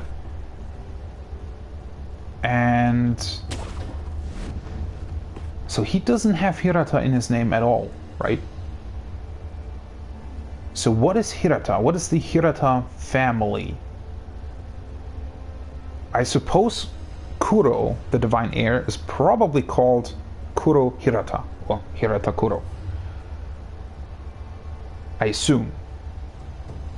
So I suppose those are two different families, but they're both living here and normally probably also get along pretty well. But for whatever reason they maybe aren't now, or their interests are different, I don't know. So maybe the wheat grain is actually the crest of the Ashina clan, which we know, like, there is some kind of really good, like, soil here. So maybe that's why they have the wheat grain as a crest. Then again, we know that they also like to mine ore, so interesting that they chose the wheat grain, but maybe it has like another meaning to it. And then Hirata, the Hirata clan or family apparently has the, like, this plant.